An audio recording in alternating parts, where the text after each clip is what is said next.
Hello everyone and welcome back to the Horror Hut. Before you drift off, I thought it would be a nice idea if you could leave a comment to let me know where you are listening from. Right, let's get comfy and relax and let's begin.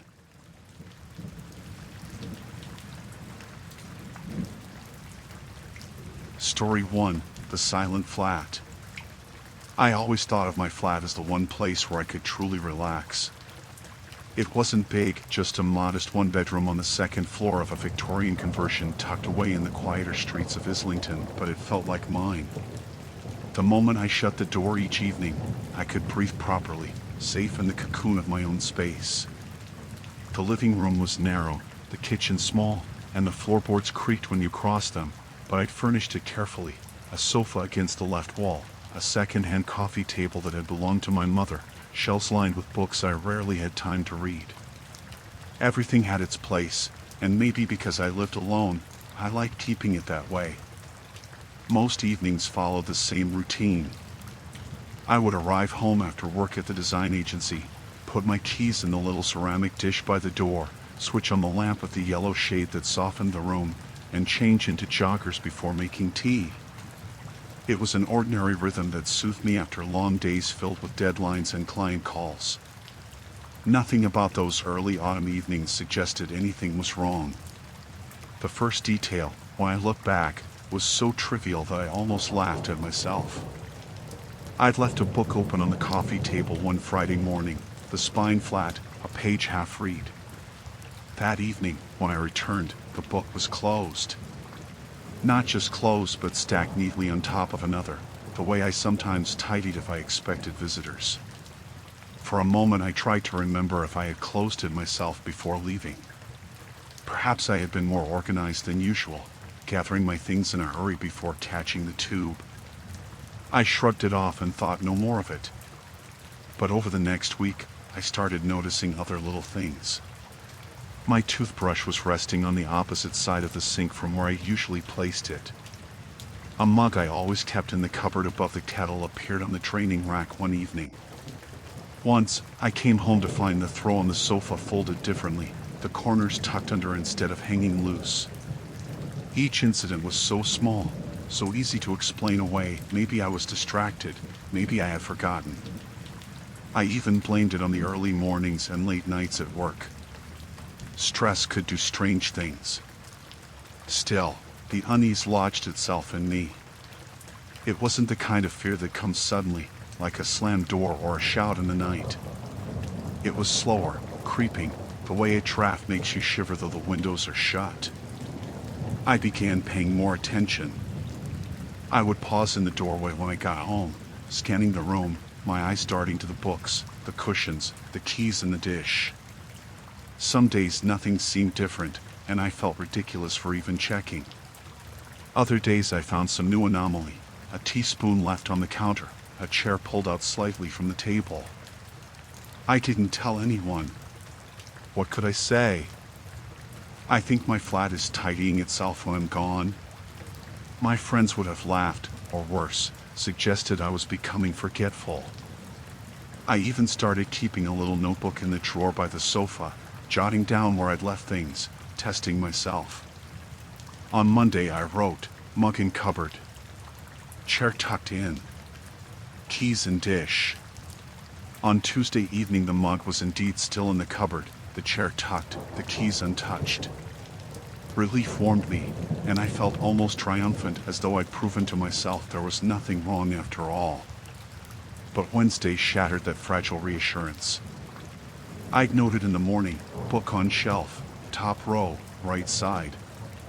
That evening, the book was on the coffee table again, lying at an angle as if it had been read. My stomach dropped. I stood there for a long time, staring at it, my pulse drumming in my ears. There was no way I could have made such a precise note and then misplaced it myself. Someone had touched my things. I tried to rationalize. Maybe the cleaner? Except I didn't have one. Perhaps the landlord had let himself in for some reason. But wouldn't he have told me? And besides, what sort of landlord moves books and spoons instead of checking the boiler or the smoke alarms? The thought that someone might have been inside while I was gone made my skin crawl. I checked the locks, turning the key back and forth, testing the latch. They were fine, solid. No scratches, no signs of tampering. That night I slept poorly. Every creak in the old building sounded like a footstep. I imagined someone standing just beyond my bedroom door, listening to my breathing. I locked the door and shoved a chair under the handle, though I knew how absurd it was. The following morning, bleary-eyed and shaky, I decided to be more deliberate. I set a trap of sorts. Before leaving for work, I placed 3 coins, 10p, 20p, and £1 in a straight line on the kitchen counter. I aligned them carefully, edge to edge, the coins forming a little metallic chain. If they were disturbed when I returned, I would know. I even took a photo on my phone, just to be certain. All day at work, I couldn't focus. My mind kept returning to those coins lying silently in my flat, waiting. I pictured them being brushed aside by an unseen hand, or pocketed by someone who didn't care if I noticed. By the time I got home, my palms were damp with sweat. I opened the door slowly, scanning the counter from across the room. The coins were still there, but not in the neat line I'd left. They were spread slightly apart, the £1 tilted at an angle as though someone had nudged it with a fingertip. My throat closed. I checked the photo. My memory hadn't betrayed me. They had been in a perfect row that morning. Now they weren't. I didn't move them straight away. I just stared, paralyzed by the confirmation of something I had dreaded but now allowed myself to believe. Someone had been in my home. Maybe still was. The silence around me thickened, oppressive, as though the walls were holding their breath. That was the first night I truly felt afraid inside my own flat. I spent the following morning moving through my flat as though it were a stranger's home. Every object felt suddenly alive, conspiring to betray me. The mugs in the cupboard, the cushions on the sofa, the shoes by the door, I stared at them, memorizing their exact positions, silently daring them to shift while I was gone. I left reluctantly for work, but not before setting another trap. This time I balanced a single hair, pulled from my own head, across the narrow gap between the bathroom door and its frame. If anyone opened it, the hair would fall. The day dragged. My colleagues must have thought me absent-minded, nodding along to conversations I didn't hear, fumbling through emails. All I could picture was that hair across the bathroom door, as fragile as a spider's thread. When I finally returned, heart hammering, I rushed straight to the bathroom. The hair was gone. Not on the floor, not caught in the hinges, simply gone. That night I couldn't eat. I walked the flat in circles, checking every door and window, over and over. I rang the landlord, asking in as casual a tone as I could manage if anyone had been by the property. He sounded puzzled, said of course not. When I pressed him, he became curt, insisting he hadn't set foot inside since the last inspection months ago. I considered calling the police, but what would I tell them? That my books and teaspoons were moving? That a hair had disappeared from a door frame? They would ask for evidence of a break-in, and I had none. My locks were intact, no windows forced. Worse, the idea of telling someone else out loud made the whole thing feel more real, more dangerous. Instead, I bought a small camera online. A cheap motion-activated one, the sort people use to watch their pets while they're away. I set it up on the bookshelf, angled toward the living room and kitchen. That night I sat on the sofa staring at its little green light, the faint reassurance of a witness. The footage the next day showed nothing unusual. I scrolled through hours of empty stillness, the curtains shifting faintly in the draft, headlights from the street painting brief stripes across the wall. No intruder, no disturbance. Yet when I closed the laptop, my relief didn't last long. On the coffee table, The coins I'd left in their crooked arrangement were now neatly stacked in a tower. Perfectly balanced. I wanted to scream. I knew what that meant. Someone was in my home, clever enough to avoid the camera. Perhaps they'd been behind it the whole time, watching me watch. The thought made my skin crawl. I moved the camera that evening, placing it in the bedroom instead, angled toward the bed. Then I lay awake staring into the darkness, wondering if I had invited something worse by trying to catch it. The following morning the footage again showed nothing. Just me tossing restlessly under the duvet. Yet when I looked around, the notebook I'd been using to record my observations was no longer in the drawer. It was sitting in the center of the kitchen table. My notes, my desperate attempt to prove I wasn't losing my mind, displayed openly as though someone had read them. My handwriting looked unfamiliar in that moment, accusatory, a record of madness. I began doubting everything.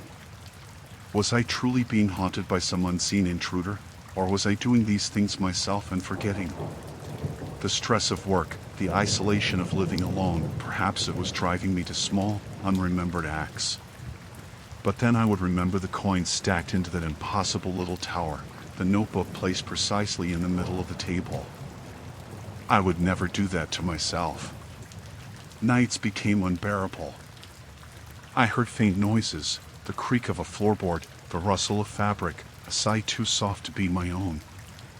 Once I woke convinced that someone was leaning over me in the dark, close enough for me to feel their breath, though when I switched on the lamp the room was empty. The terror of it left me shaking, teeth chattering, sweat soaking my pajamas. I stopped inviting friends over. What if whoever or whatever it was didn't like visitors? What if it revealed itself?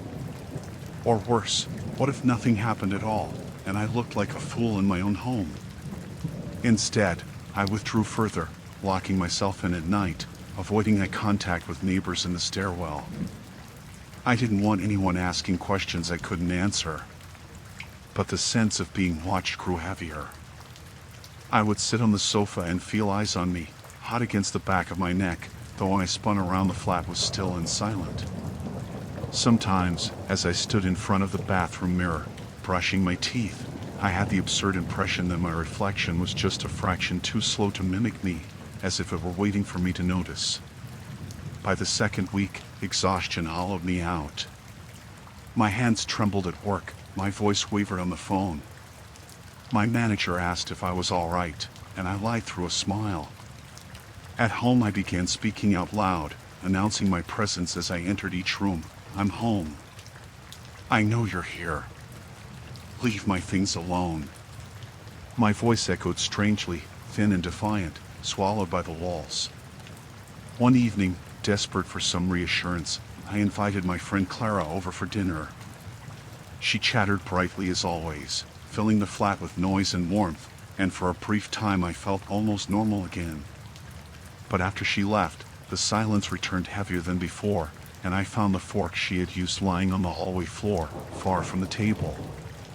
It was then I realized with bone-deep certainty, whatever lived in my flat didn't want company. It wanted me alone. I stopped feeling safe in daylight. Once, the sun coming through the living room windows had reassured me. It lit up the spines of my books and made the flat look ordinary again.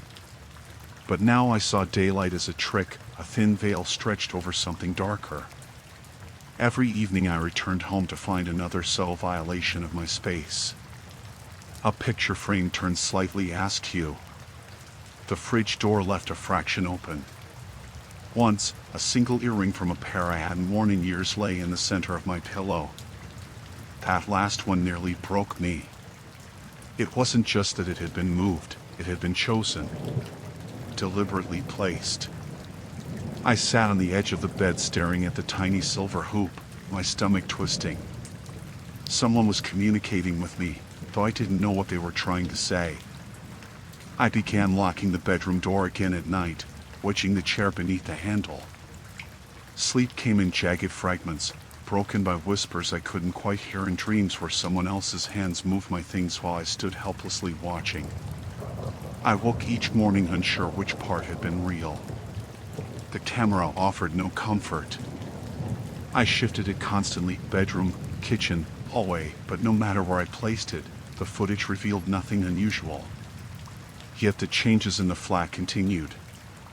One night I even sat awake in the dark, determined to catch whoever it was. Hours passed in silence. My eyes drooped. And when I jolted awake, head snapping upright, the chair I had left pulled out from the desk was now pushed neatly under. I wanted to scream. Had I fallen asleep for seconds or hours? Had they moved while I sat there, just feet away? By then I was living on caffeine and nerves. My colleagues whispered that I looked pale, unwell. Clara messaged several times, asking if I was avoiding her. I ignored her. How could I explain what was happening without sounding insane? On a Thursday night, I made the mistake of drinking wine to calm myself. It dulled my edges, lulled me into sleep too quickly. I woke at 3 in the morning to the sound of humming. Low, tuneless, close. I froze. My room was dark except for the streetlight glow seeping through the curtains. The humming stopped, replaced by the sound of soft breathing right beside my bed. I didn't move, not even to turn on the lamp. I just lay there, every muscle rigid, until exhaustion pulled me back under. When I woke, the lamp on the bedside table was gone. Not moved, not shifted, gone. I searched the entire flat, every corner, every cupboard. Nothing. It was as though it had been plucked out of existence. The terror of that morning settled into me like lead. I realized then that this wasn't simply someone breaking in. It wasn't about theft or mischief. It was about presence. Whatever lived here wanted to remind me, constantly, that I was never alone. I began hearing things even at work. A faint click, like my front door latch, echoing in my memory. The squeak of my floorboards as if someone were pacing above me. I checked my phone compulsively, scrolling through the live feed from the camera whenever I could, but nothing ever appeared. One Saturday, determined not to cower anymore, I left the flat early in the morning and returned unexpectedly in the afternoon. I burst inside, heart pounding, shouting, "I know you're here." The rooms echoed emptily back at me. I tore through every space under the bed, inside the wardrobe, even the cupboards. Nothing. But on the kitchen counter, waiting, was the missing lamp from my bedroom. Bulb intact, cord coiled neatly. My legs nearly gave out beneath me. I staggered back against the wall, sliding down until I was crouched on the floor, staring at it. Whoever it was hadn't just been there. They were listening. They knew my fear, my confusion, and they were toying with me. That night I tried to leave, stuffing clothes into a bag. But when I reached the door, I couldn't bring myself to turn the handle. Some invisible weight pressed against me, thick and suffocating. The flat seemed to hold me, whispering that I belonged to it. I dropped the bag and retreated to the bedroom, sobbing into my hands. After that, I stopped setting traps. What was the point? They wanted me to know. Each change in the flat became bolder. The kettle left boiling when I returned home. My emails open on the laptop though I hadn't touched it. My shoes lined up neatly by the bed instead of the door. The intrusions weren't hidden anymore. They were flaunted. One night, unable to bear it, I spoke into the silence. "What do you want from me?" My voice trembled, but the words hung there like bait. No answer came, only the faint sound of the bedroom door creaking open though I knew I had locked it. I pressed myself against the wall, heart thundering.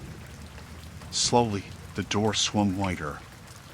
The hallway beyond was pitch dark, but I felt something in it, a presence vast and suffocating, waiting just beyond the threshold. The air seemed to pulse with it, heavy and deliberate. And then, though I couldn't see a figure, I knew with absolute certainty that someone had stepped inside. The nights had stopped being a refuge and became a theater where I was always the only audience. I lived split between two states, a mechanical day self who went to work and made polite conversation, and a night self who lurked in small rooms lit by streetlight, listening for the peculiar economy of tiny sounds that had come to mean the presence of something else. I counted each breath, each creak, as if keeping a ledger of my survival. The flat had become a ledger that the other hand filled with ink while I slept. I bought thicker curtains, blocked every sliver of light, and taped the locks with strips of paper so I could tell if a door opened. I installed another camera, a different model this time, and tethered it to the mains. If there was a pattern to whatever was here, I intended to map it. I was careful, clinical even, measuring angles and footprints of possibility in my head. And still, every morning brought a small, patient humiliation, a coaster inverted into the shape of a moon, a photograph facing the wall, the radiator dial turned down a single degree. One evening, after a day that felt particularly hollow, colleagues offering me condolences for unspecified griefs, I returned to find the flat oddly warm. Heat pulled around my ankles like syrup. I had been careful to set the thermostat as I left. I always did. The light in the hallway was dimmed intentionally, not by the switch but by something like a hand placed over it. From the doorway, the apartment looked staged, cushions fluffed, books aligned by height, the tea towel folded into a neat rectangle atop the washing machine. I stepped inside and the air tasted metallic, like pennies and old batteries. I thought perhaps I would finally see it, this person, whoever or whatever had been rearranging my life. I called out, voice brittle and diplomatic, "Please. Show yourself. I don't want to hurt you." I listened to that last word like a promise and also like a warning to myself. There was no answer, only the soft click of the toaster finishing, a domestic sound so ordinary it felt obscene. I started checking the camera feeds obsessively. The footage showed nothing out of the ordinary, the flat asleep with the lamp's glow, a smear of light crawling across the wall as a car drove past. Yet when I walked into the kitchen the kettle was whistling, though it had been cold and empty when I left. Steam fogged the glass of the kitchen window in curling patterns that reminded me of breath on the pane. I reached out and touched it with the back of my hand. The condensation was warm. I began to notice writing, traces that felt like messages because they were made from my things, the crumbs arranged in a line leading from the sofa to the bookshelf, the dust on the windowsill wiped in the shape of a circle where something small had been rested. These were grammar I did not know, and each time I deciphered one another piece of the lexicon arrived. One morning I found a single sheet of paper on my bed, folded to a thin rectangle. My name was written in pencil on it as if someone had been practicing how to say it. I learned to listen not only to sounds but to the absences between them. The flat would hold its breath in a way that felt almost collaborative. Once, as I was frying onions, the sound of chopping vegetables in the building stopped in the middle of a rhythm upstairs. I had the unnatural impression that the entire block paused at the same time, listening too. It was as if whatever was with me could reach further than the walls and make the world obey its silence. Rational explanations were bulldozed by proofs. I found fingerprints and talc on the inside rim of my teacup, smudged pale like ghost prints. I found a smear of lipstick on the collar of the jumper I had left drying on a radiator. Once, I opened the wardrobe and exhaled a gasp into the black, on the inside of the door, scratched with a fingernail as clean and deliberate as carving a date, or 5 lines and one long stroke beneath them, an obvious symbol of counting. I had not the heart to catalog how many nights that mark represented. It was not malicious in a way I understood. It did not break my things for fun. It rearranged, curated, laid components out as though staging a domestic exhibition for a private viewer. Yet with the precision there was inevitably cruelty. It turned my intimacy into proof of trespass. It left a hair from my head on the windowsill curled into the shape of a ring. It took the sleeping tablets from my bedside drawer and left the empty foil tray on the kitchen table, the foil crumpled into an origami bird. Fear learned my name and used it with a kind of tenderness. It knew how to unsettle me by refashioning the ordinary into significance. I tried to reclaim the language. I placed objects by the door and watched them as if they were living things. My shoes in a line, the kettle exactly centered, a glass filled with water. The next morning the water had been drunk but not completely, half gone, the surface sliced by an angle as though someone had dipped a finger. The shoes were rearranged with one heel tucked into the other like hands folded politely in sleep. I began to respond in kind. I left notes beneath plates and inside the pages of books. Stop. You're scaring me. I wrote the words large and blunt, sometimes in pencil, sometimes in fat black marker, then had the paper where I thought the thing might find it. Sometimes I found the notes crumpled and tucked behind the plant pot, as if someone had read them and kept them as a curiosity. Once I found one shredded into confetti and arranged in a neat spiral in the hollow of my cereal bowl. The first direct contact happened on a night swollen with bad weather. Thunder marched across the sky like a drum and rain slashed the windows in a straight, impatient hand. I sat with my back to the bookcase, eyes fixed on the doorway, breath shallow and quick. The room vibrated with the storm. My phone's battery was low, the cameras fed me only grain and static.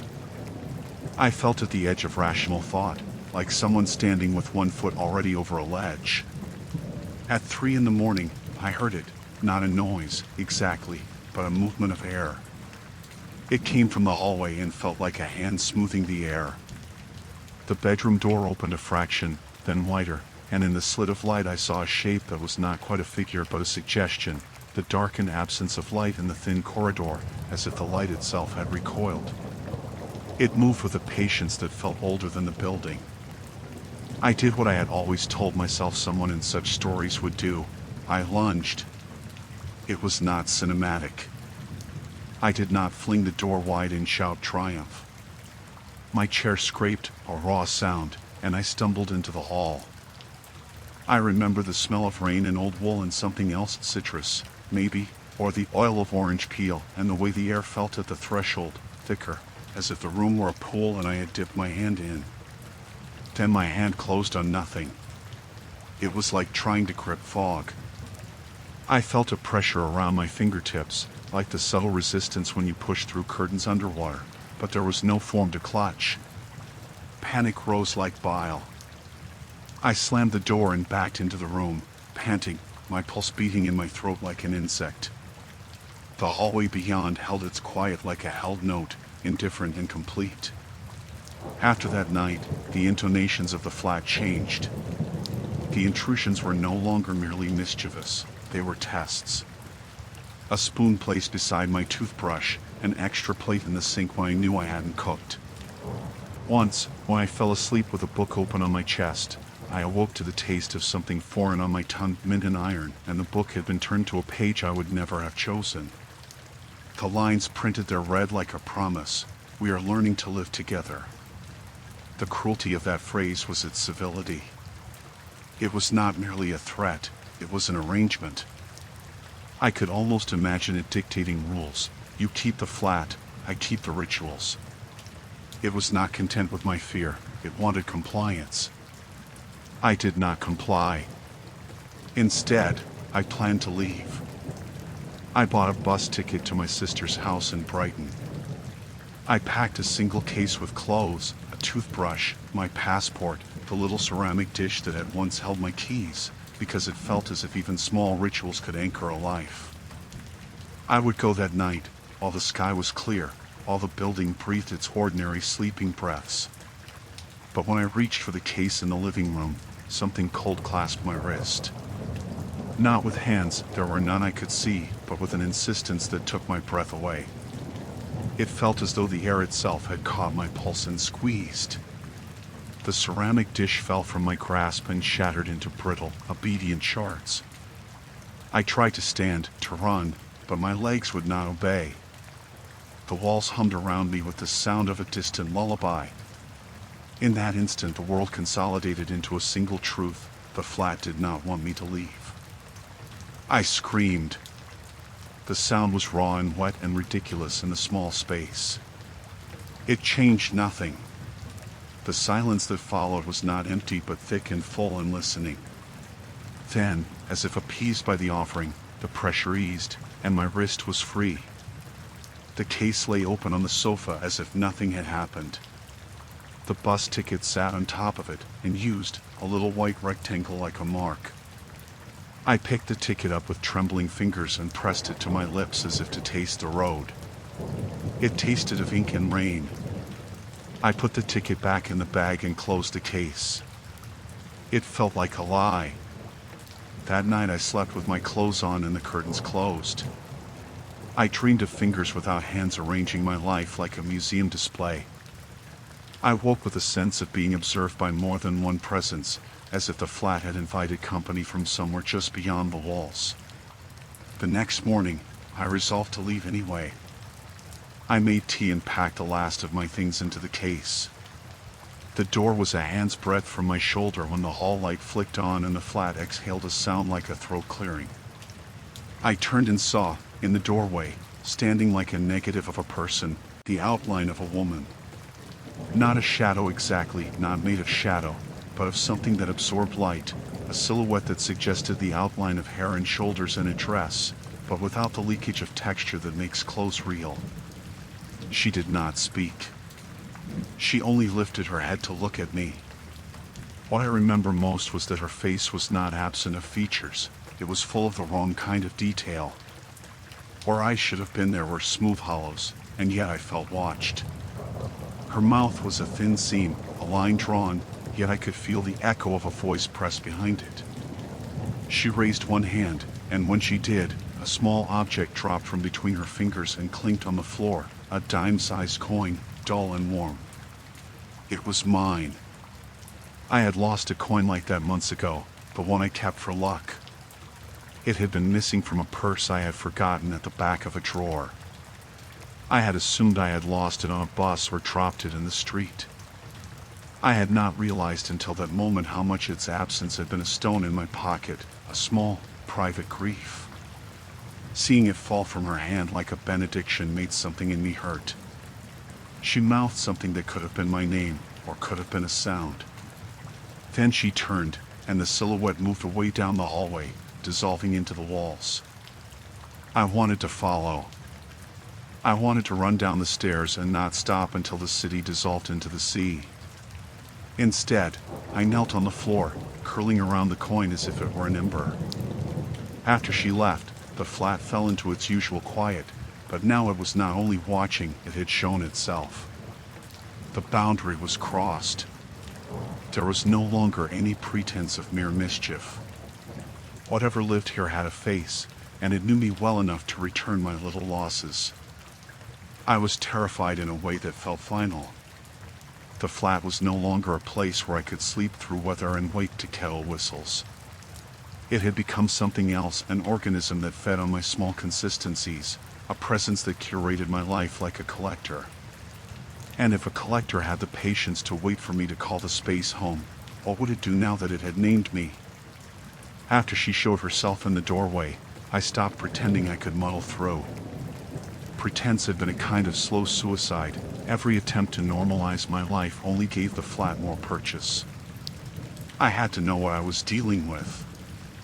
I needed the shape of it, name, date, history, something to peg the horror to, because unnamed things are the worst sort. They have no obligations and no endings. I went out in the gray of an early morning with the coin clenched in my fist like a talisman and a determination that felt borrowed from someone braver than I was. The council offices were a short walk away. I sat in a small public booth in the building and read microfiche until my eyes blurred. Old tenancy records are a neat sort of cruelty. They keep neat columns of names next to dates like no one ever stops living. Eleanor M. Duck, that was how the name stared back, 2 decades ago, a tenancy beginning in 1997 and the end marked by a note, tenant deceased, flat cleared. No cause listed. No fuss. In another envelope I found an old newspaper clipping folded thin with a headline about a fire that had started in a skip outside a building a few streets over. The photograph showed a line of men in raincoats watching embers glow. The caption mentioned an elderly woman who had been rescued from her building and later moved into sheltered accommodation. The details were frayed, but the face in the paper, hair pinned back, eyes like closed doors, matched the silhouette I had seen more closely than I wanted.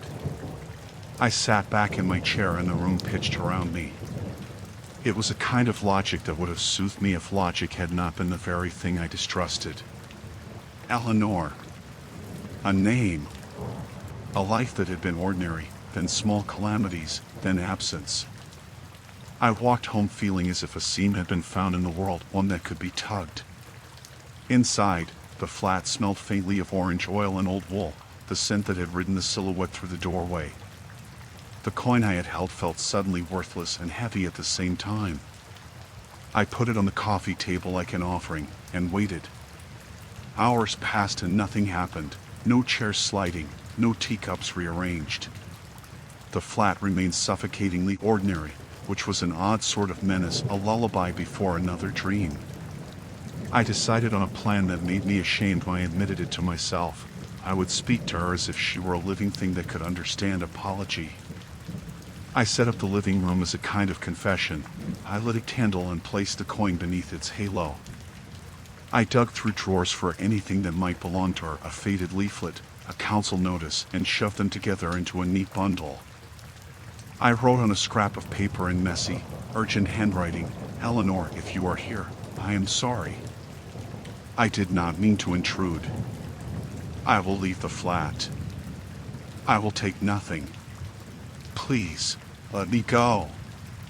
The last word looked foolish and desperately human on the page. I put the note on top of the coin and sat in the dark, listening.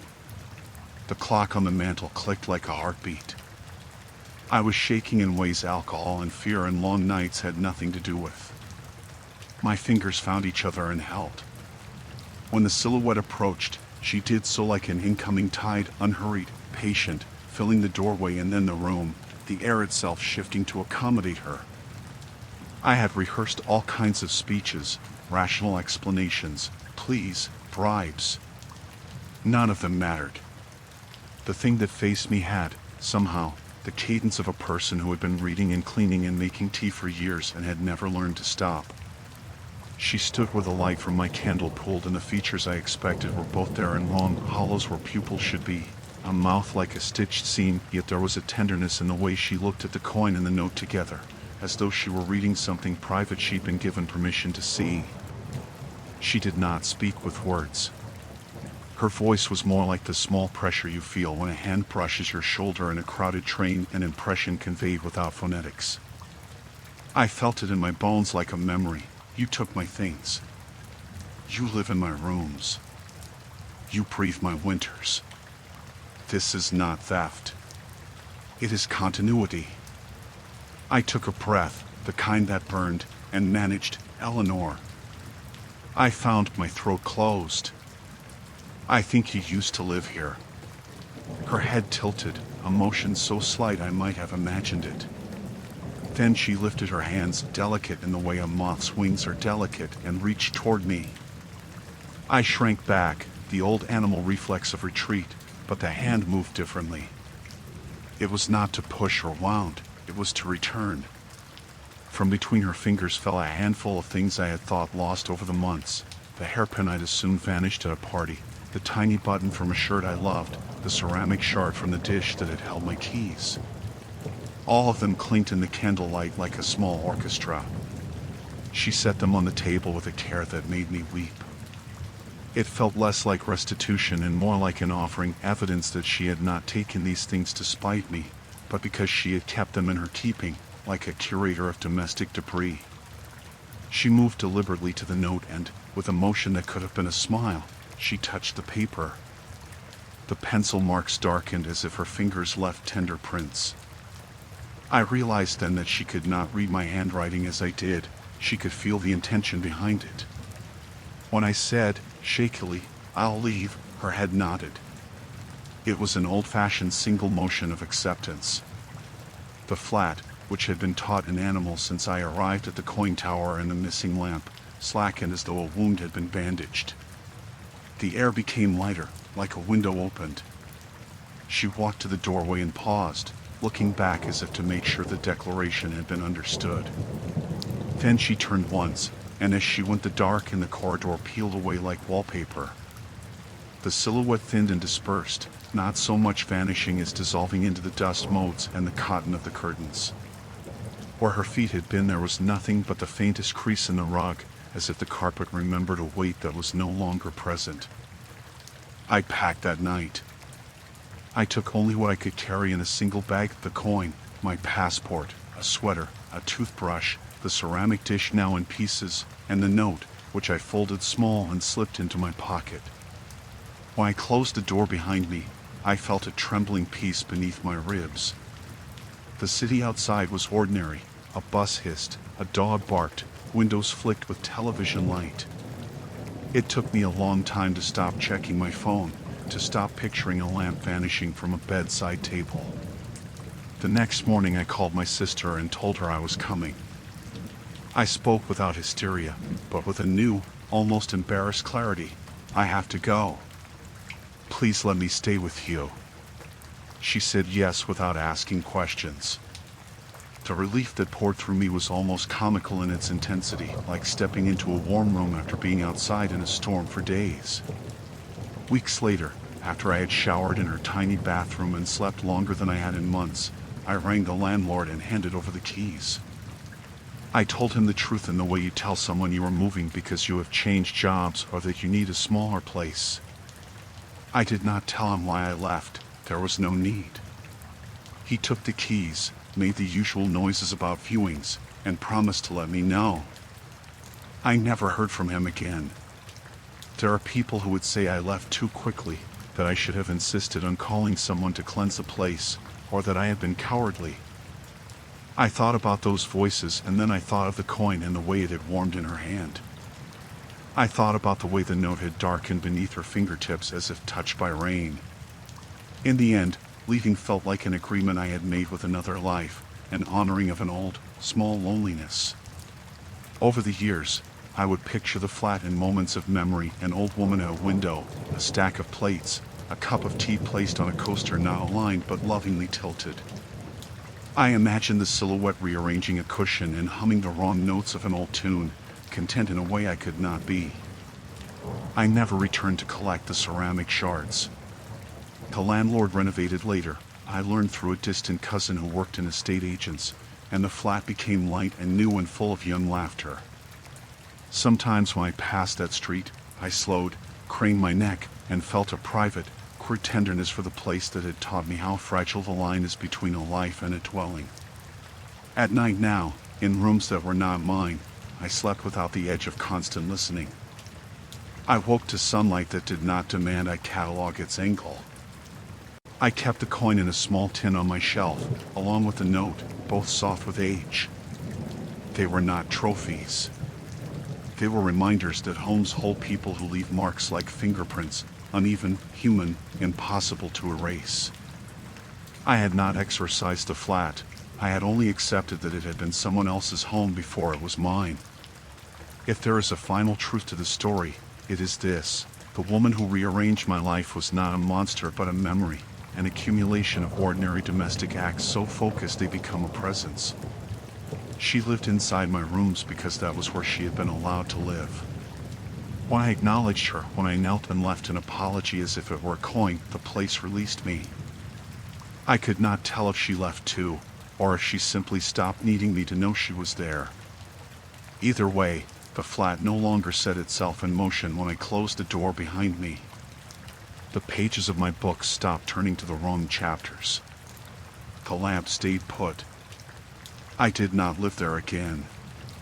I survived, and in surviving I carried her with me as one carries a relic, not burdensome, but real. And sometimes, when I held the coin between my fingers, I could almost hear the faintest sound of a woman humming, soft and private as the sound of someone folding a towel.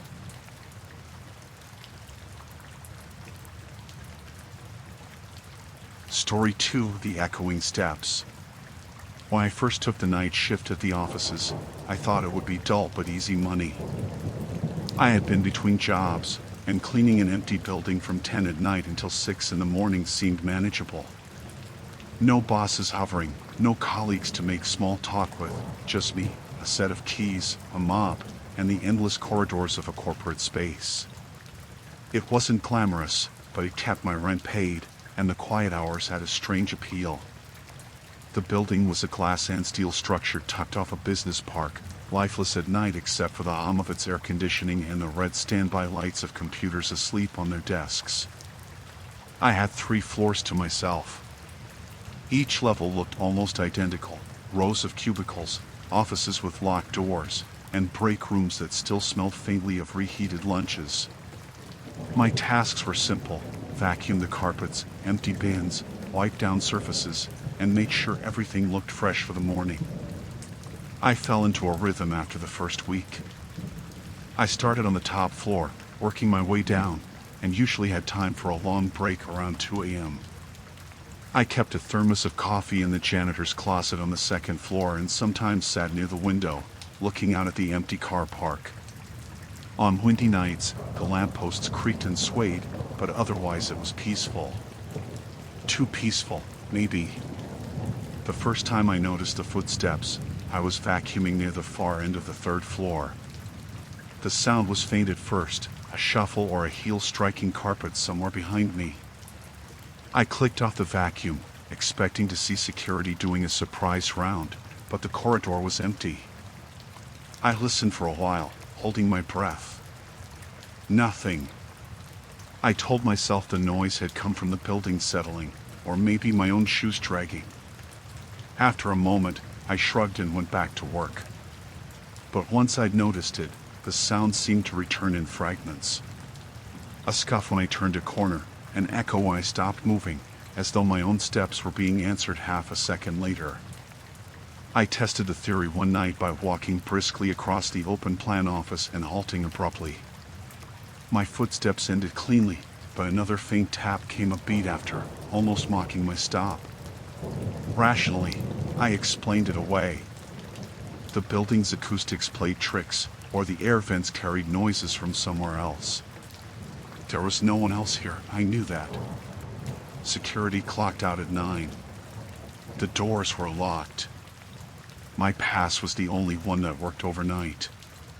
Still, I began to keep my eyes flicking to corners, glass reflections, any place a person could linger. 2 weeks in, I started dreading the elevator rides between floors. Each time the doors slid open onto a new level, I half expected someone to be waiting, just standing there in the fluorescent wash. It never happened, but my pulse always kicked when the doors revealed empty carpet stretching into silence. Then came the incident with the bins. I was emptying wastebaskets on the 2nd floor, dragging a heavy bag behind me, when I heard the unmistakable sound of plastic crumpling in the next row of cubicles. I froze, holding the bin mid-air. My first thought was that another cleaner had been assigned without telling me. "Hello?" I called, my voice cracking embarrassingly in the stillness. No answer. I walked around the partition.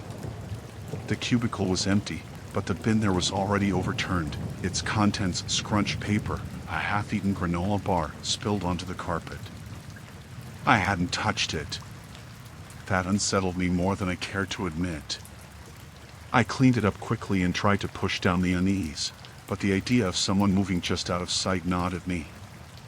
The office had too many blind spots, rows of partitions that felt like a maze, doors with blinds half closed, shadows in stairwells.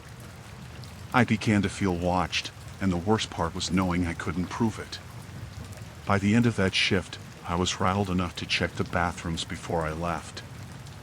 I kicked open each stall, half expecting someone to lunge out, but of course they were empty. Still, I hurried through the final checklist, heart thumping, and bolted for the exit before dawn broke. The following nights only made it worse. The footsteps grew bolder, or maybe I grew more attuned to them. They didn't always sync with mine now. Sometimes they seemed to follow a few paces behind, other times ahead, luring me deeper into the empty spaces. Once, as I wiped down a glass wall, I thought I saw a figure move in the reflection, a shape slipping between cubicles. I spun, but the aisle behind me was still. Sleep became difficult. I would collapse into bed after my shift but jolt awake at the smallest noise in my flat, a neighbor dropping something, a pipe clicking. I began to wonder if exhaustion was making me hallucinate. My rational mind tried to cling to that explanation. It was easier to believe I was tired than that someone stalked me through an empty building every night. Still, by the end of the month, I found myself hesitating at the entrance before swiping my badge. The glass doors loomed like the gates to something I shouldn't enter. I kept telling myself, it's just an office, it's just a job. Yet as the doors unlocked with their cheerful electronic beep, the sound always felt more like a warning than a welcome. The longer I worked there, the more I noticed the building itself seemed to change at night. In daylight, offices look harmless, even dull. Coffee mugs, spreadsheets, faded motivational posters. But after midnight, the same furniture felt staged, as though waiting for actors to arrive. Each floor had its own mood, the third floor sterile and echoing, the second stifling and close with its maze of cubicles, the first oddly oppressive, like the walls leaned inward. One night, around 1 a.m, I was polishing the glass doors of the boardroom when I heard it again, the footsteps. At first they were faint, a soft patter on carpet. Then they grew clearer, deliberate, measured, coming down the hallway behind me. My body reacted before my mind did. I straightened and turned, spray bottle clutched like a weapon. No one. Just the corridor stretching empty, the lower of the air vents. I waited, holding my breath. A few seconds passed, and then 2 more steps. Closer. I nearly dropped the bottle.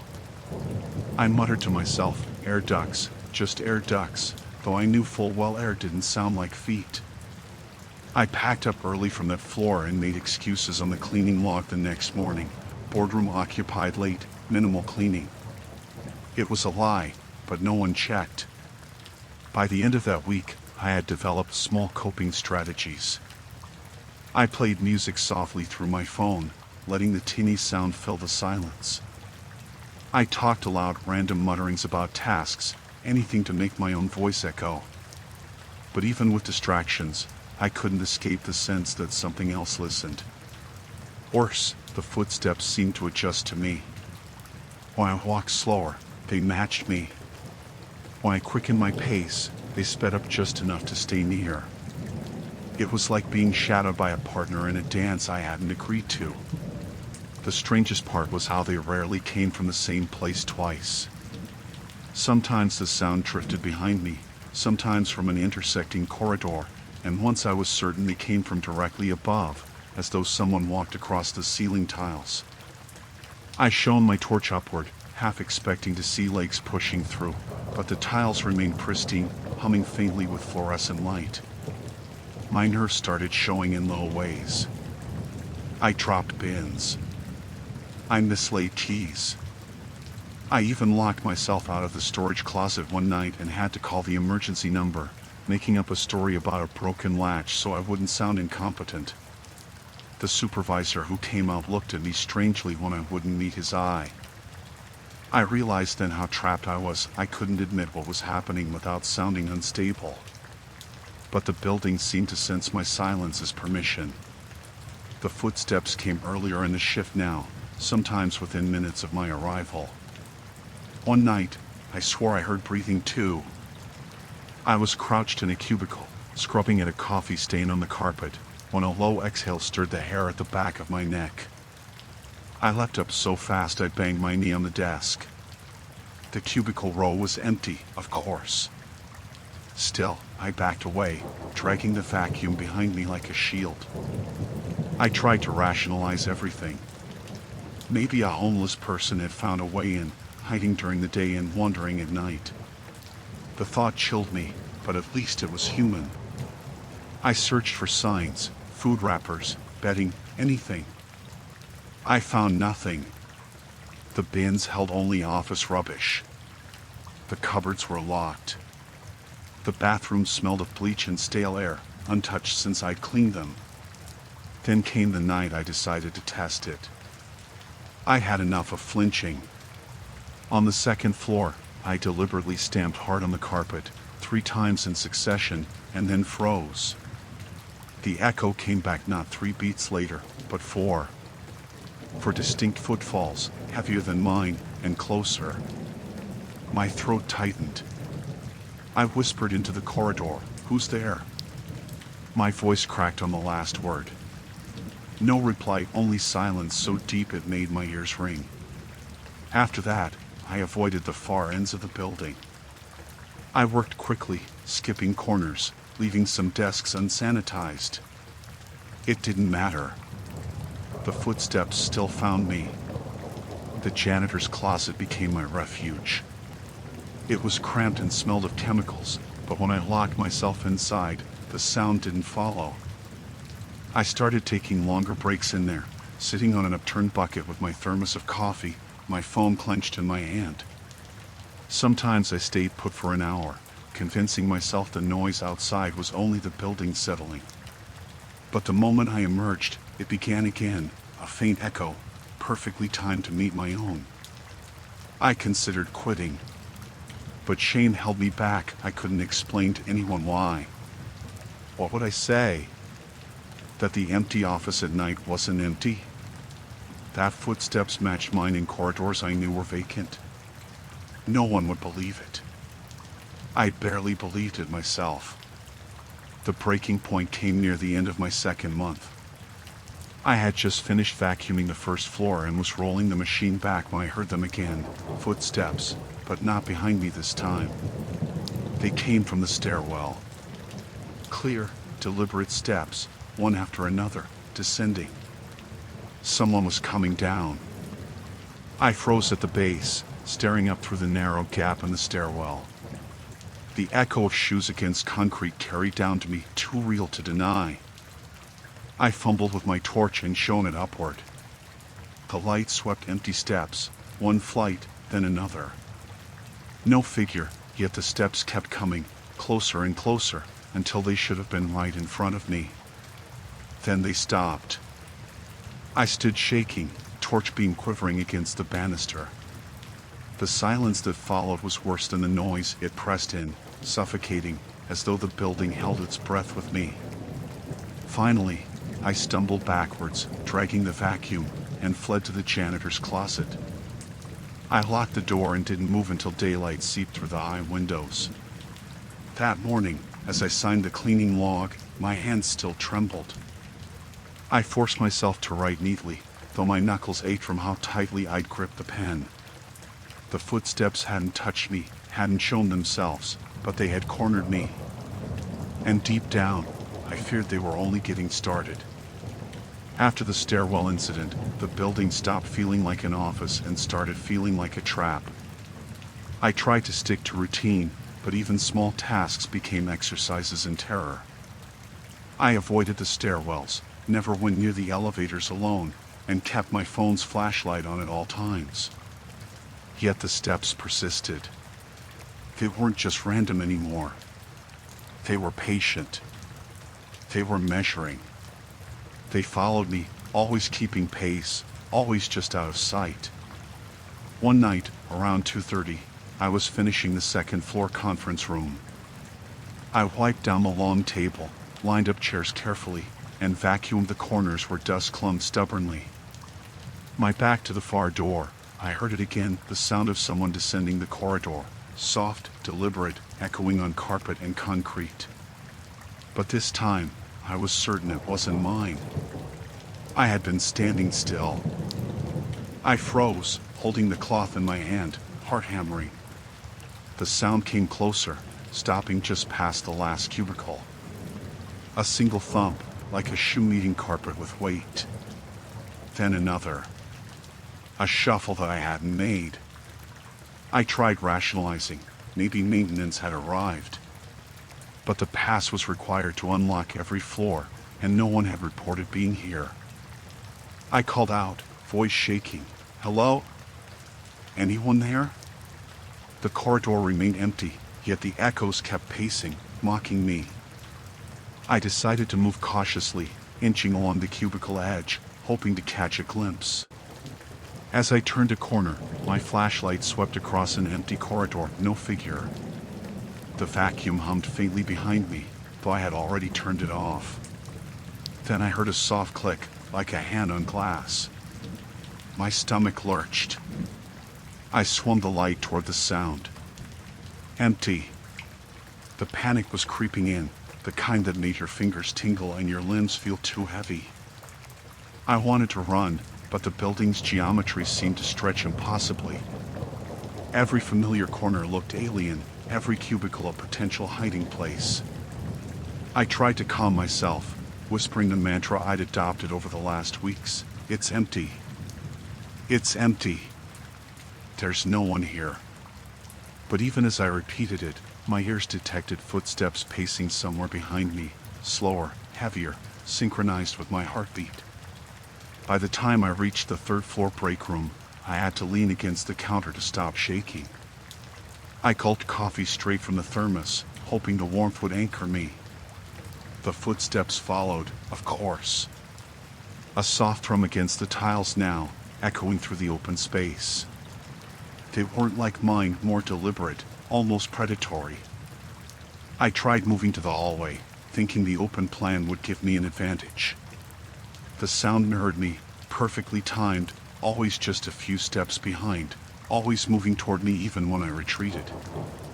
I realized then that the building itself had become part of the threat. Hallways that once felt safe now loomed like corridors in a prison. Stairwells that had seemed shortcuts were traps. Even the janitor's closet, my previous refuge, felt exposed once I stepped out, like the walls themselves were watching.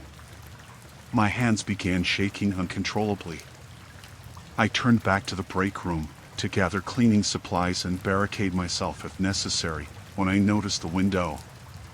Moonlight cut across the linoleum. And in that brief silver slice, I thought I saw movement, a shadow flitting behind the frosted glass, tall and thin, moving against the reflection of the office furniture.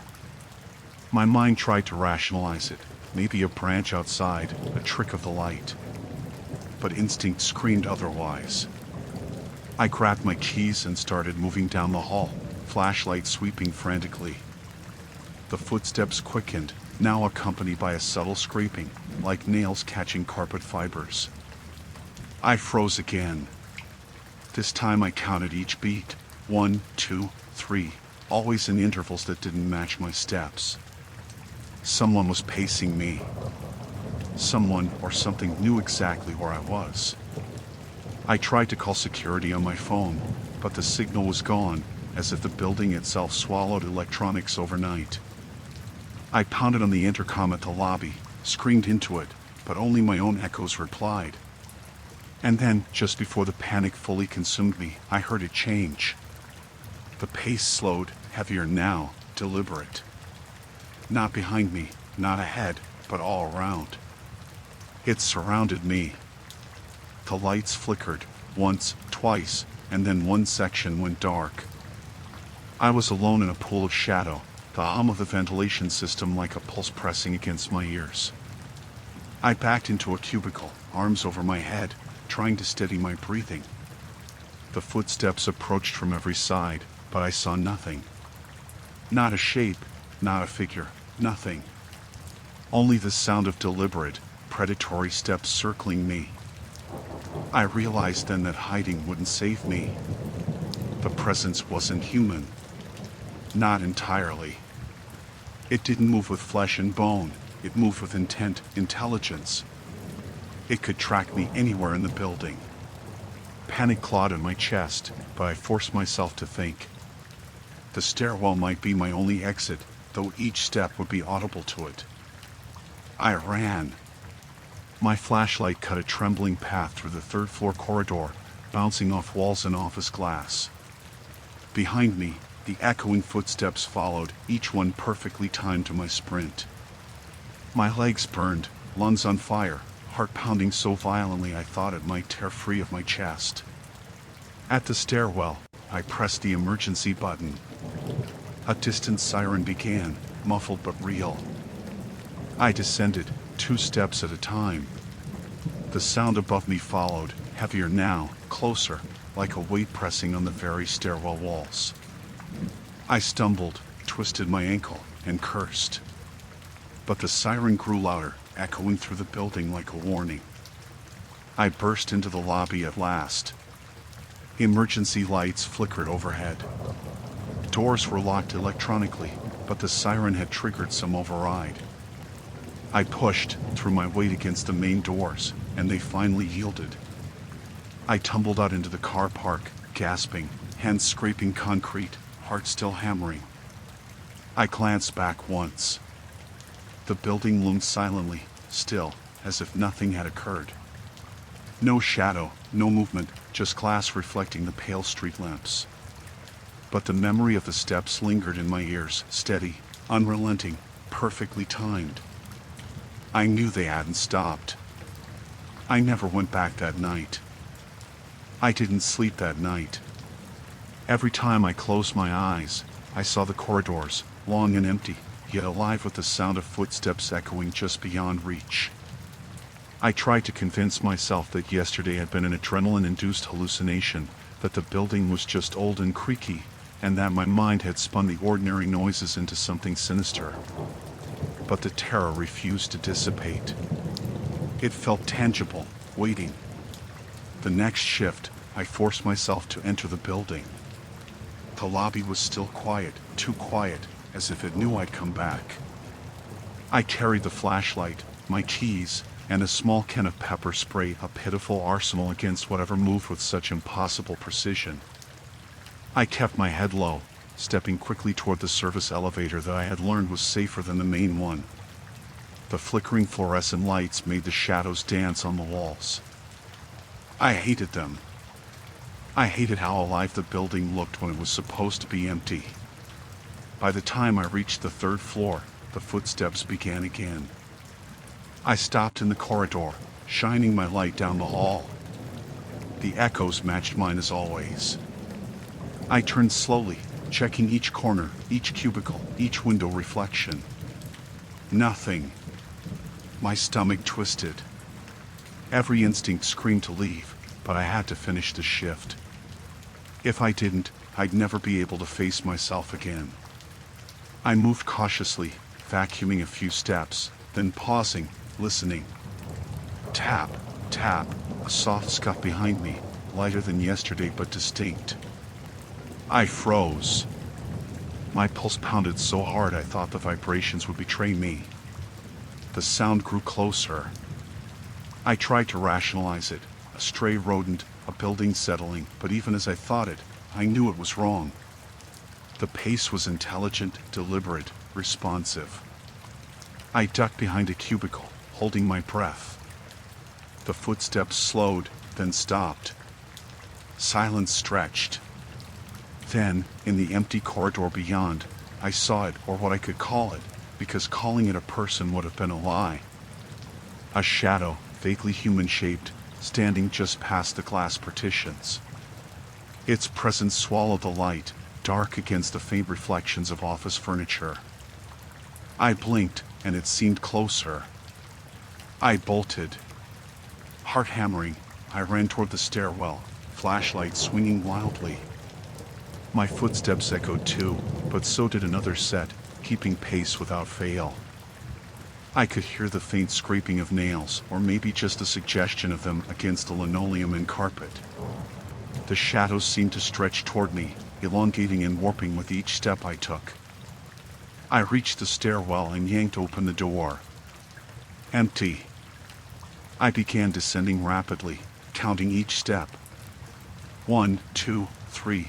The sound followed me, but slightly behind, a cruel echo I couldn't shake. My ankle twisted on the landing, a sharp pain, but I kept going, ignoring it. The hallway on the first floor stretched before me like a corridor in a dream I couldn't wake from. I reached the lobby and fumbled with the doors, panic so raw it made my fingers clumsy. The siren of the emergency system sounded faintly from somewhere in the building, a reminder that I wasn't supposed to be here, that the building had rules I could no longer comprehend. I shoved at the door, finally pushing through, and fell into the empty car park, gasping. I looked back. Nothing. The building loomed silently. Too silent. I waited there, chest heaving, listening. And then it came again, the echo. The soft tap, tap, tap, like shoes against carpet. It wasn't outside. It came from inside. I hadn't left fast enough, or maybe it followed me. I tried to reason it out. Could it be a security guard? Someone hiding? But the steps weren't human. They were too precise, moving with an awareness of my location. I realized, with a terror that stole my breath, that it didn't need doors, didn't need elevators. It was the building, and the building was alive in a way I couldn't fight. I fled to my car, engine roaring as I started it, but even in the seat, I could hear faint scuffs on the concrete. I drove away, headlights cutting through the dark, heart hammering, hands slick with sweat. For the first few minutes, I told myself it was over. I left. I escaped. I rationalized everything as adrenaline, fatigue, exhaustion. But the moment I stopped at a red light, the sound returned in my mind, the soft, measured echo of footsteps, perfectly timed to my heartbeat. I didn't go back the following night, or the night after. Each day, I called the supervisor, made excuses, avoided the building entirely. But at home, even in my small flat, I couldn't escape it. I started hearing it in the quiet moments, faint taps when I walked down the hallway, subtle shuffles behind doors. My apartment felt invaded in ways I couldn't explain. I bought a second phone, a tape recorder, anything to capture proof. I set up the recorder in my flat one evening, leaving it on while I went to bed. When I played it back, there was nothing human, only soft, precise taps, moving around the room, circling me. Not random. Not accidental. The sound was deliberate, and each tap felt like a claim of ownership. I began sleeping with lights on, checking the apartment constantly. My reflection in mirrors became a source of unease. I imagined it moving independently, shadowed by something else. Food disappeared from the fridge. Keys shifted on counters. My belongings weren't just touched, they were cataloged, arranged, staged in subtle ways that no human could achieve unnoticed. I realized then that I had underestimated it. The presence that had haunted the office at night was no longer confined to that building. It had followed me, or maybe it had always been within reach, waiting for me to acknowledge it. And I had. I had acknowledged it by noticing, by fearing, by being alive in the spaces it haunted. The next night, I returned. Not to work. Not voluntarily. I needed to confront it. I couldn't hide any longer. I walked the empty streets toward the office, flashlight in hand, keys ready, every muscle tensed. By the time I reached the door, I understood a truth I had been denying. The footsteps weren't just in the building. They were in me. And they were getting closer. I returned to the building just after midnight, the air sharp and still, carrying the faint hum of the city beyond. My flashlight's beam shook with every step. The doors opened under my swipe, cold glass reflecting a long, empty lobby. Every instinct screamed to turn back, but I forced myself forward. I needed answers. I needed to know what followed me, what had breached my flat, what haunted my nights. The first floor smelled of disinfectant and carpet polish, faintly sour in the stillness. I moved quickly, flashlight tracing every corner. I kept one hand on the wall, a tactile anchor, because sound alone had betrayed me for too long. And then I heard it, the echo of footsteps. But this time, they weren't behind me. They weren't ahead. They were everywhere, surrounding me, circling, moving with a deliberate rhythm I could no longer ignore. My pulse rattled in my ears. I whispered, "I'm not afraid." The sound reacted, paused, and then resumed, faster now, heavier. I found myself in the stairwell, gripping the metal railing, flashlight beam bouncing. The building seemed impossibly vast, stairs twisting and extending beyond memory. The echoing steps followed, closer, heavier, as if matching my own fear. I forced myself to climb, step after step, counting each one, telling myself it was just a building, just a shift, just my imagination. But it wasn't imagination. I knew that now. I reached the third floor. Silence. I paused, listening, and the echo returned a soft tap from the opposite end of the hall. My body tensed, and instinct took over. I ran, moving through the maze of cubicles, desks, and glass partitions. The sound followed, patient and inevitable. My flashlight swept across empty spaces, reflections, every shadow, but there was nothing there. I cornered myself in a small storage room, door shut, breathing ragged. The flashlight caught something in the corner, a dark shape crouched low, too still to identify. The footsteps approached the room. Not outside, but inside. The floorboards beneath my feet seemed to vibrate, the air thickening, pressing. I gripped the flashlight like a weapon. "Who are you?" My voice cracked, weak.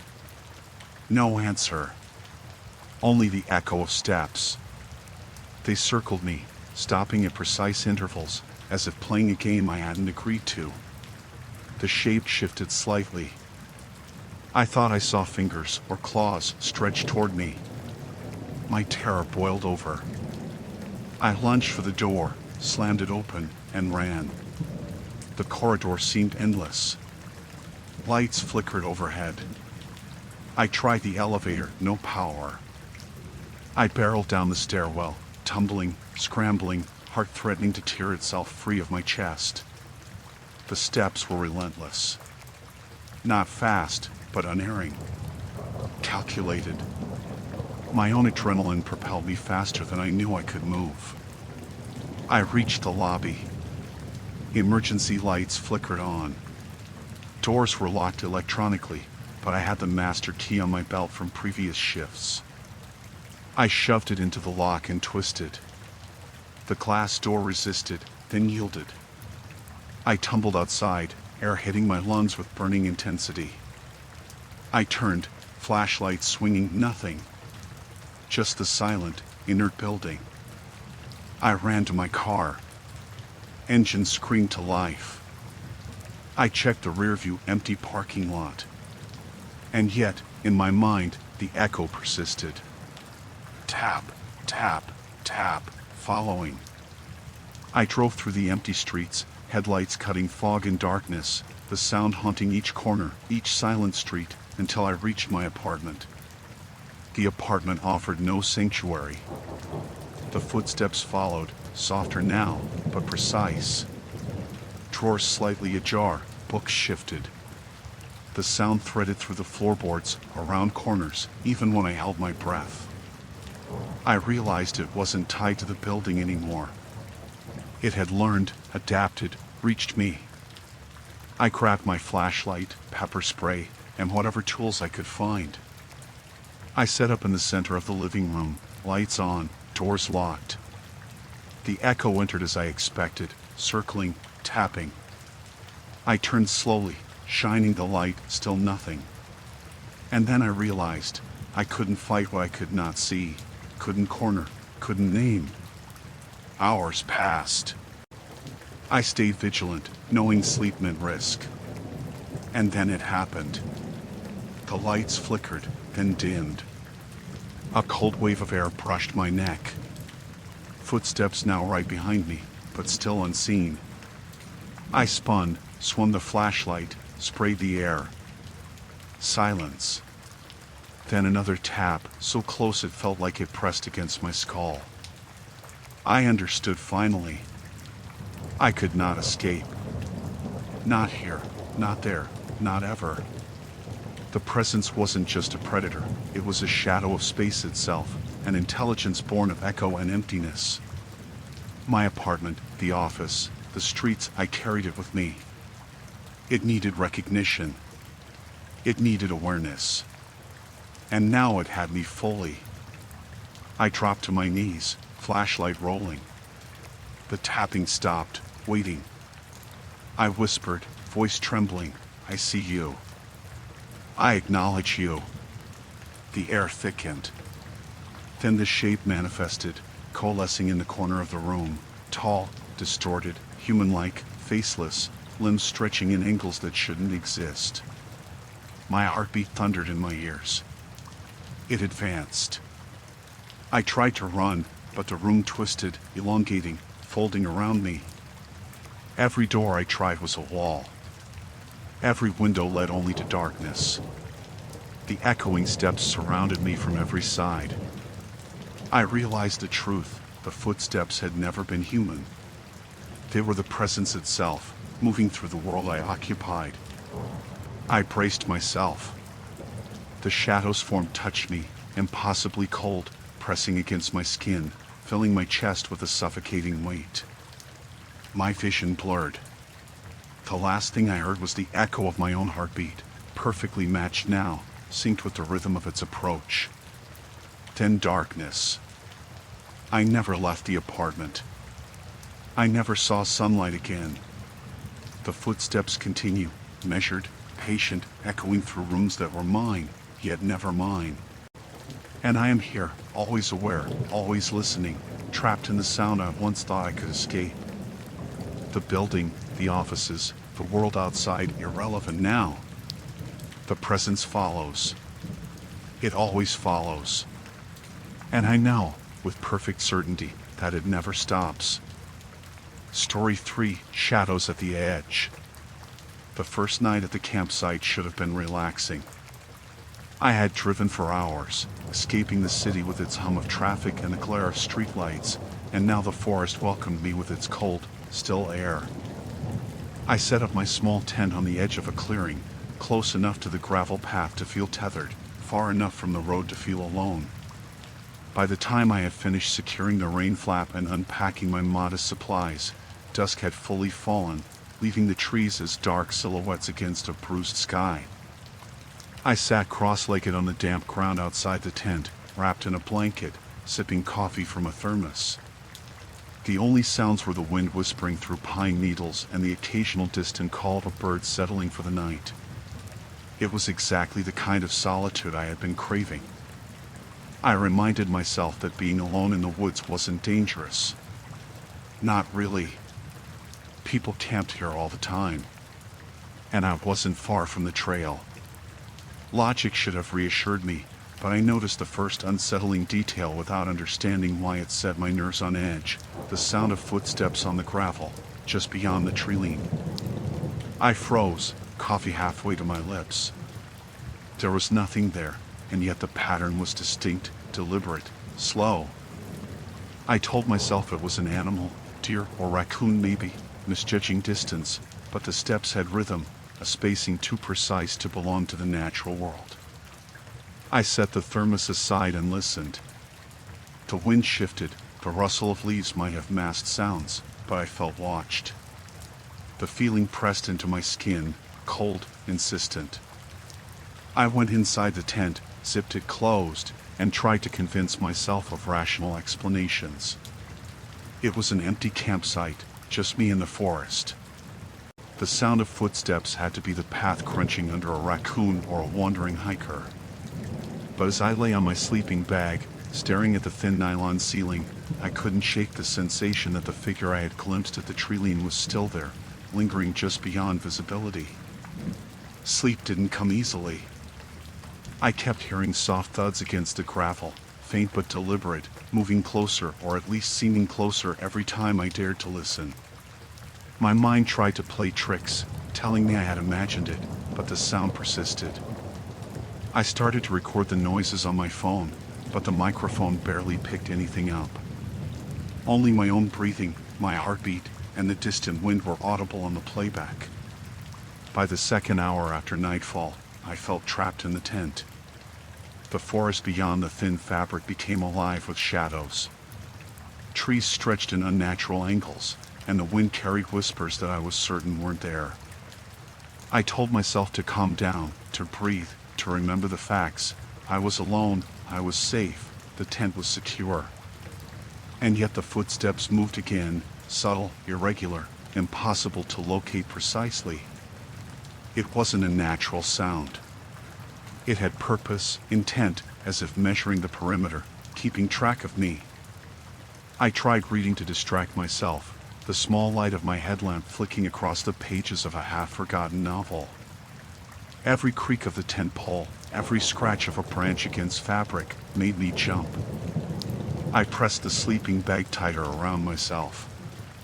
Shadows pulled in the corners of the tent, impossible to illuminate fully, and I noticed a slight pressure at the zipper, like a hand resting lightly, testing the strength of the material.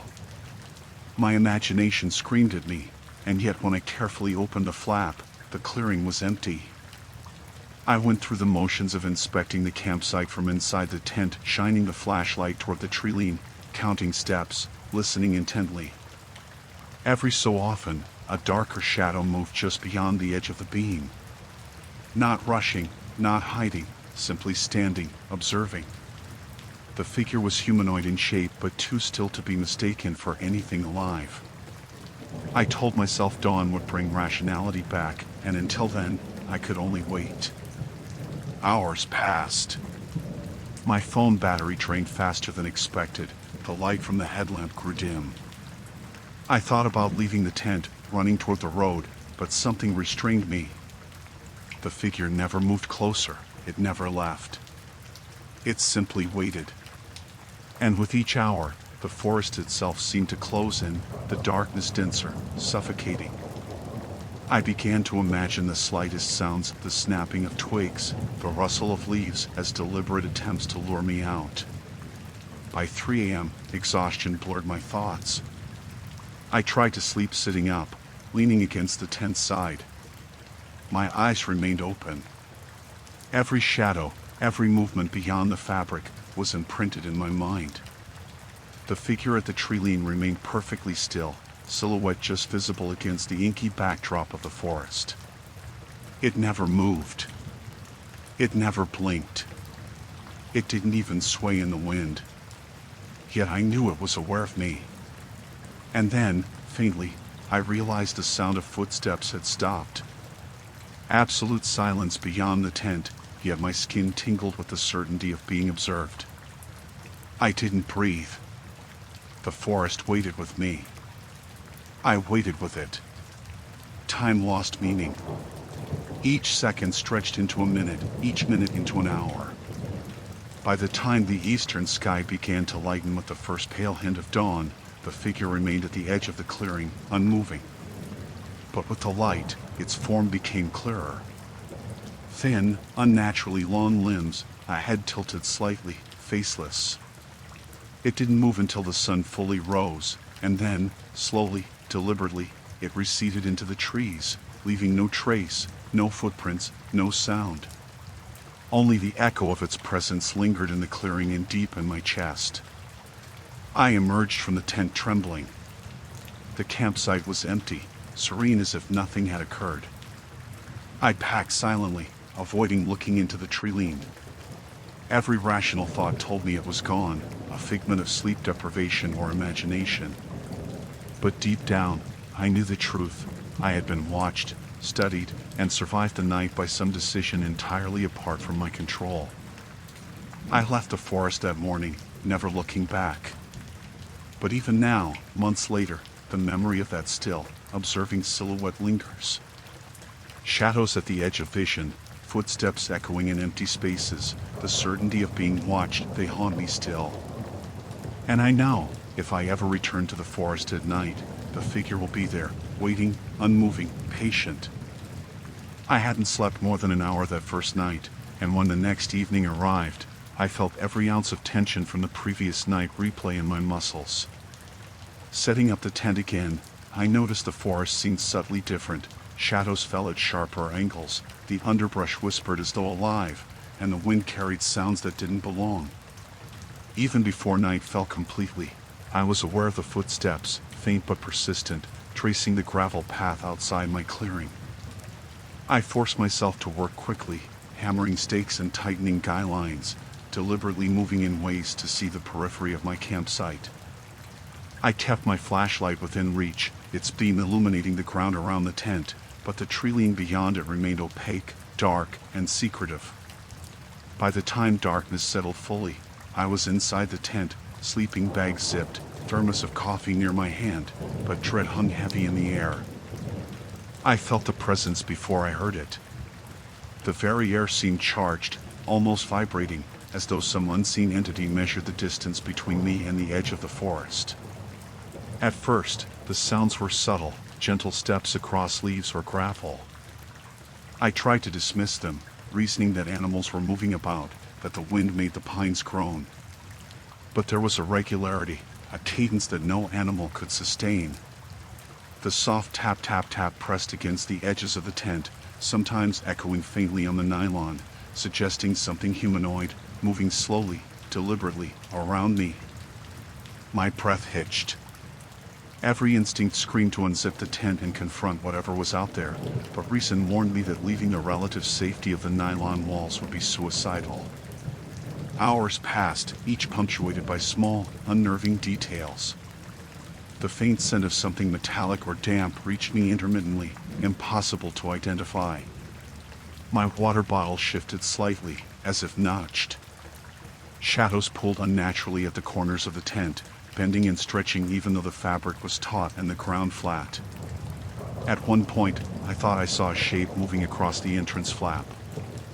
I froze, heart hammering, willing myself to convince myself it was nothing, only to see it appear again, darker than the night itself, and still unmoving.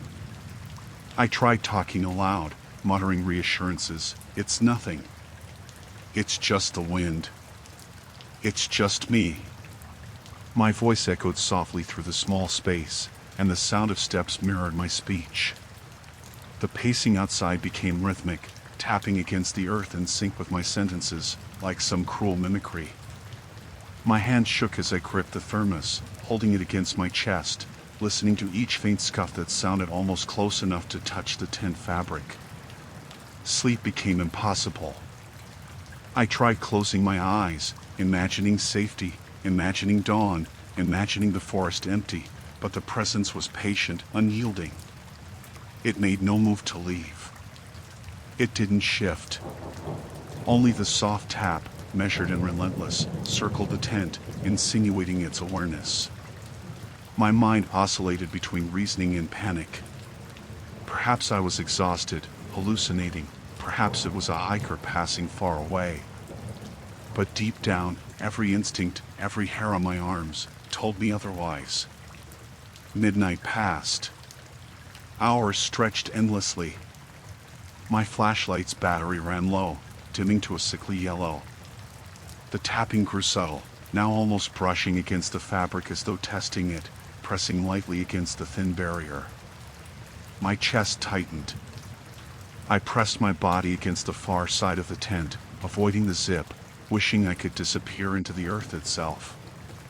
The figure, or whatever it was, remained perfectly still just beyond the flap. I could see it in silhouette now, unnaturally still, head tilted in some impossible angle, limbs thin, too long, stretched, vaguely humanoid. Its presence filled the clearing. I could feel it without seeing it move. I tried to distract myself, counting trees, reciting random numbers, even muttering lines from a book. But the steps followed, pacing in rhythm with my voice, relentless, deliberate. I couldn't locate a source. When I tried to peek outside, the figure didn't flee. It didn't react. It simply watched, waiting. And in that moment, I realized a terrifying truth. It wasn't hunting me. Not yet. It was observing, studying, learning. Hours slipped past. The forest was alive with unseen movement. Every branch that scraped, every whisper of wind, became part of the pattern, an extension of the presence. I stayed huddled in my sleeping bag, shaking, trying to rationalize, trying to convince myself that if I just stayed still, the night would end, dawn would arrive, and the figure would vanish. But the tapping continued, pressing closer, testing, teasing, just beyond the boundary of the tent. By the time pale light began seeping into the treeline, the figure remained. It didn't retreat, didn't flinch, didn't move a single step closer or further. The forest exhaled its first morning breath. Only then did I feel a tentative relief. The presence had waited until light to leave. Slowly, deliberately, it receded into the darkness of the deeper woods, silent, patient, leaving no trace, no footprints, no sound. I unzipped the tent flap cautiously, stepping into the clearing, sunlight washing over everything. The campsite appeared unchanged. Peaceful. Innocent. But I knew it was a lie. The figure had been real. It had watched, it had waited, and it would return. The memory of that night settled in my chest like a stone. I had survived, but survival felt fragile. The presence had learned me, measured me, and its patience was infinite. I packed silently, avoiding looking into the treeline, avoiding acknowledging its absence too directly. Every instinct screamed to leave immediately, to retreat to civilization. And I did. But the forest, the shadows, the figure, I carried them in my mind, a persistent echo of awareness I could neither shake nor rationalize. Even months later, the memory of that still silhouette, unmoving until dawn, haunted my peripheral vision, a warning that whatever waited in the dark didn't forget, and it didn't forgive. I couldn't stop thinking about that first night. Every shadow in my apartment, every creak of the floorboards, every flicker of streetlight became a potential extension of that watching presence. Sleep was impossible, so I tried to distract myself with work, errands, and television, but even mundane tasks were tainted by the memory of those slow, deliberate steps circling the tent. My mind could not accept that what I had seen was simply imagination. The certainty of its patience, its stillness, its intelligence, refused to leave me. A week later, I returned to the forest. I told myself it was an experiment, a confrontation with fear. Rationally, I knew it was madness, but my obsession outweighed reason. I arrived before dusk, setting up the tent on the same clearing, aware of every misaligned stone, every scraggly tree I had memorized. I tried to move deliberately, slowly, giving the forest no chance to surprise me. But the moment darkness fell, I felt it, the presence, before I even heard the footsteps. It was there, just beyond the treeline, and I could sense its awareness as distinctly as a hand on my shoulder. I stayed inside the tent at first, listening. The soft tap-tap-tap of footsteps began as before, measured, surrounding. I gripped my flashlight and tried to shine it outside, but each time I moved the beam, the figure remained perfectly still, unmoving. I called out, my voice cracking. "I know you're there. I see you." No response, but the steps mirrored my words in rhythm, a cruel echo of my panic. The rational part of me fought to call it an animal or a trick of sound, but everything I felt told me it was something else entirely. Hours passed. The temperature dropped sharply, and my breath fogged the inside of the tent. I heard the softest whispers, almost beneath hearing, rustling along the forest floor like wind brushing over leaves, but too deliberate. I tried to ignore it, focused on maintaining control over my breathing, but a sudden sound near the tent wall made me flinch. Something tapped the nylon from outside, light, almost inquisitive. I froze, listening. Another tap. And another. It wasn't testing the tent. It was testing me. By midnight, I had started leaving small items, pebbles, a notebook, a water bottle, just inside the flap, hoping to gauge if the figure interacted with them. Within an hour, the items had moved slightly, shifted just enough to make me certain someone or something was entering my space. I held my breath and watched the silhouette in the treeline. It didn't move. It didn't need to. It had already marked me, known my habits, learned my boundaries. Exhaustion and fear warped my perception. I imagined it entering the tent. A shadow closer than the fabric allowed, impossibly thin, impossibly still, limbs stretching at angles that should not exist. Every sound in the forest became evidence of its proximity. I dared not leave the tent. But then I noticed another detail, the tapping inside the tent, faint, echoing against the poles and floor. I hadn't imagined it. Something had entered the space without breaking the nylon barrier. It could touch, manipulate, exist in my tent without crossing any threshold I could define. By 2 a.m., I was trembling uncontrollably, unable to stop pacing within the tent. I tried recording the sounds, but the microphone captured only faint thumps and rustles, nothing conclusive.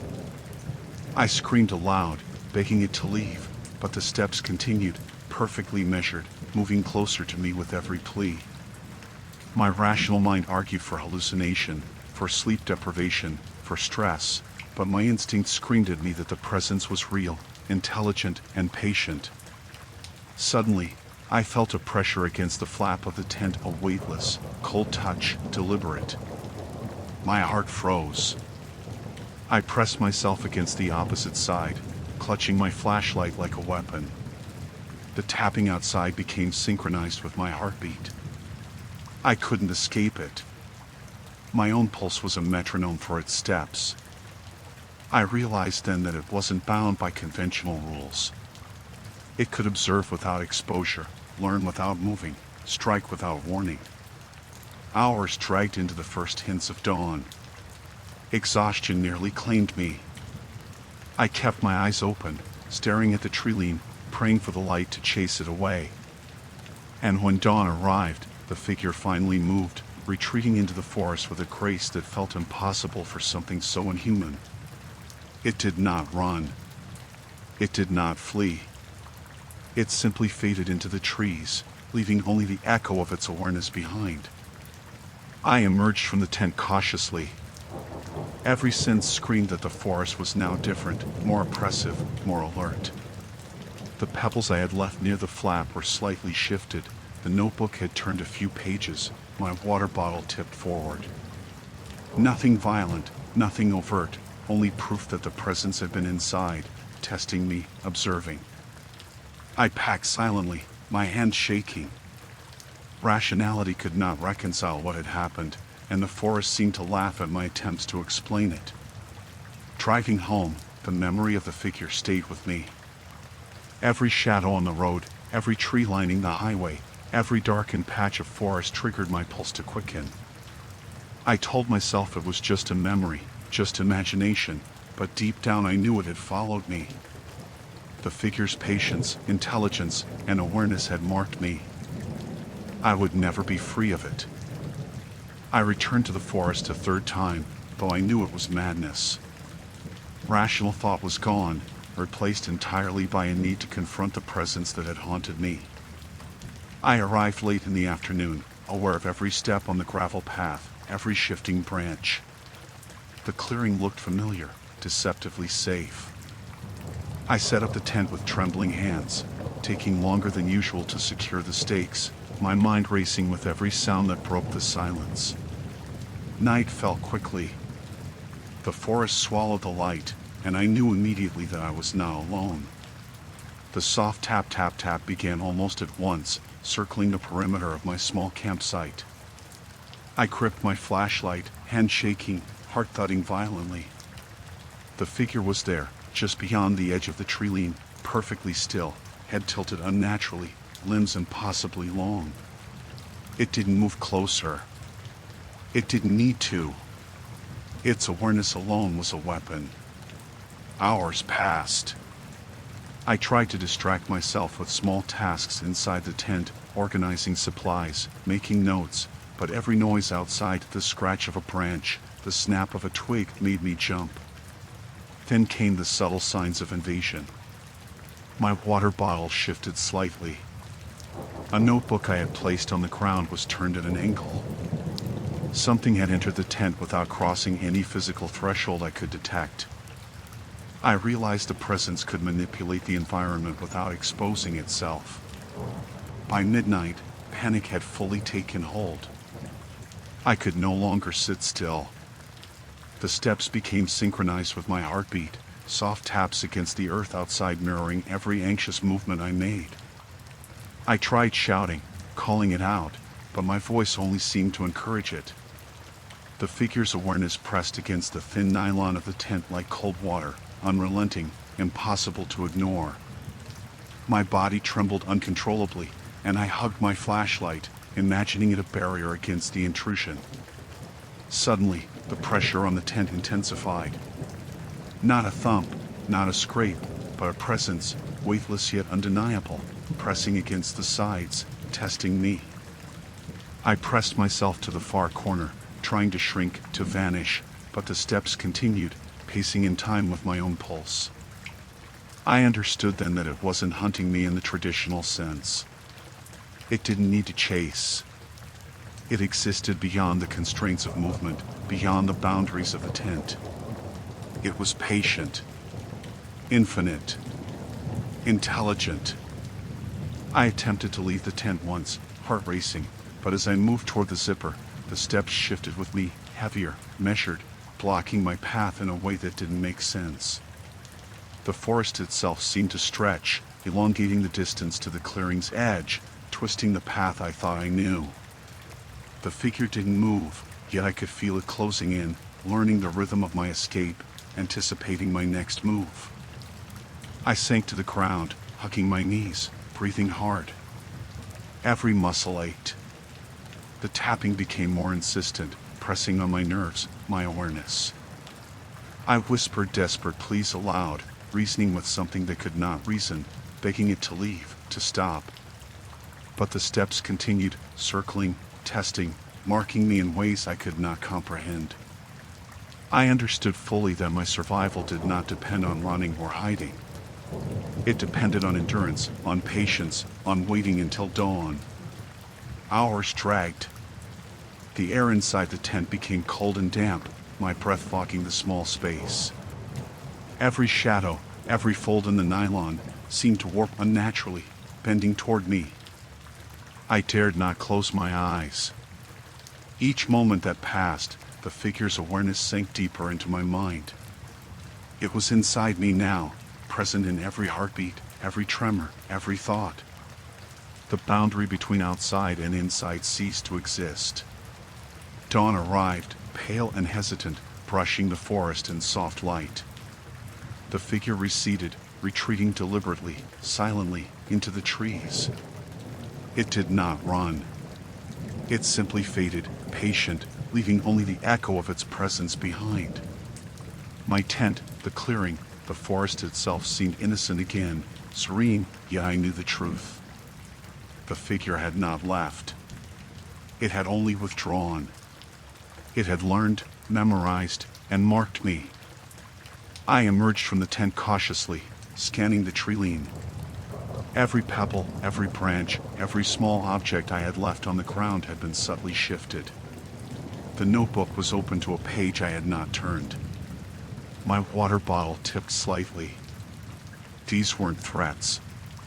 They were signatures, reminders of observation.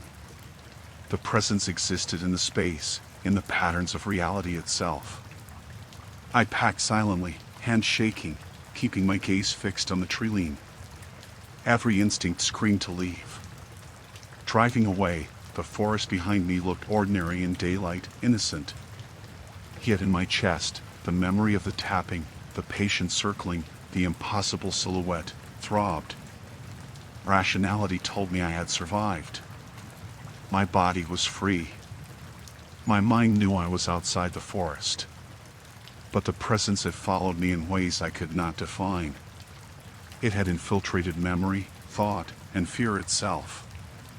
And I understood, with a clarity that chilled me to the bone, that the figure's patience was infinite. It would wait, return, observe.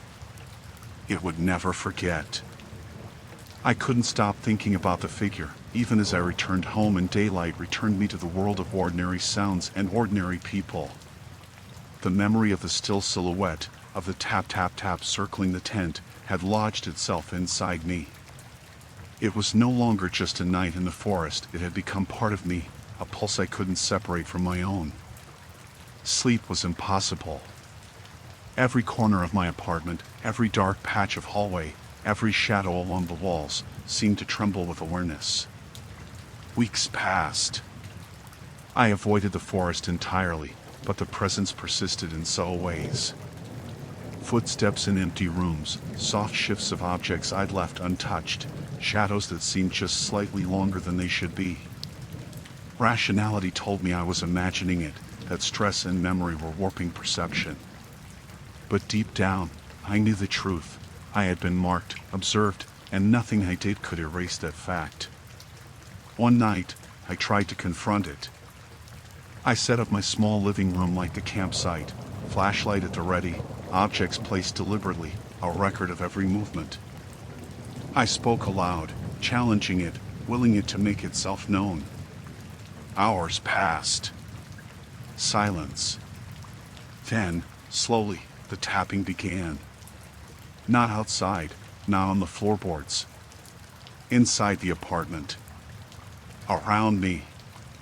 Precise. Measured. Circling. My own pulse synchronized with it. It was patient, deliberate, and intelligent. I realized it had learned me as fully as I had feared. The taps grew heavier. Objects moved with impossible subtlety. My books shifted, a cup teetered on the edge of the table, the pen I had placed neatly rolled slightly toward me. I wanted to flee, to escape to the street, to anywhere. But the presence had learned boundaries. It could press without touching, exist without revealing, and every attempt to leave seemed anticipated. It had invaded the space between thought and reality. Hours dragged. I stayed in the center of the room, clutching the flashlight, shaking, murmuring words I hoped might repel it. The presence moved closer, or at least I felt it closer. The tapping became synchronized with my breathing, my blinking, my heartbeat.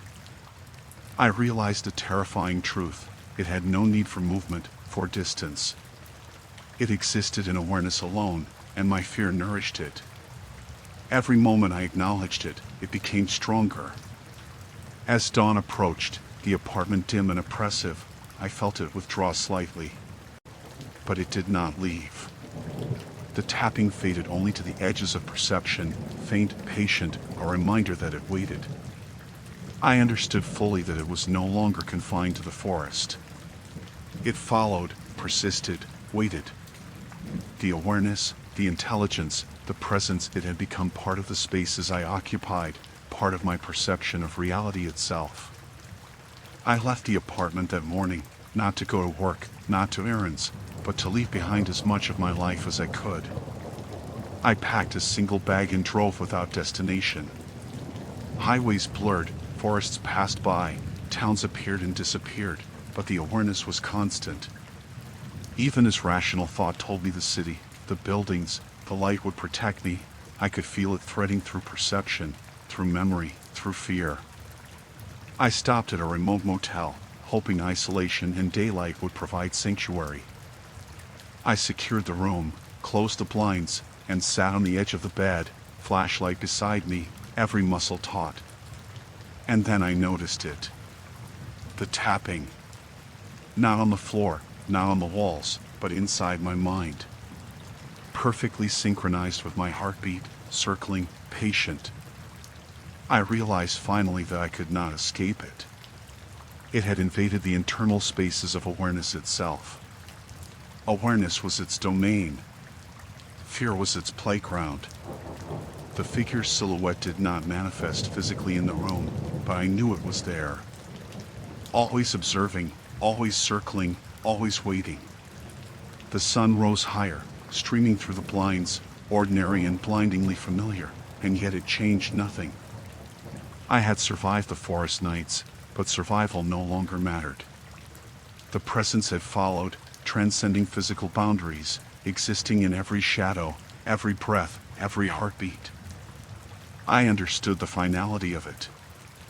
I could run, I could hide, I could try to convince myself that daylight offered protection, but there would never be safety. The figure waited in the margins, in the periphery, in the spaces where thought met perception. My own consciousness was no longer my own. I tried to close my eyes, but the awareness persisted. I tried to distract myself, but the tapping synchronized with every action. It was infinite, patient, and inevitable. And so I remain, awake always. Fear threading through the quiet moments. Shadows stretching unnaturally. Footsteps circling invisibly. The figure does not need to move to dominate. It exists in awareness, in perception, in the patient anticipation of my every thought. I cannot flee. I cannot hide. I can only endure, counting the taps, listening, aware, fully aware, while it waits and waits and waits. I am trapped. Not in the forest, not in a tent, not in a room, but inside perception itself, where it has always been. And I know, with perfect certainty, that it will never stop.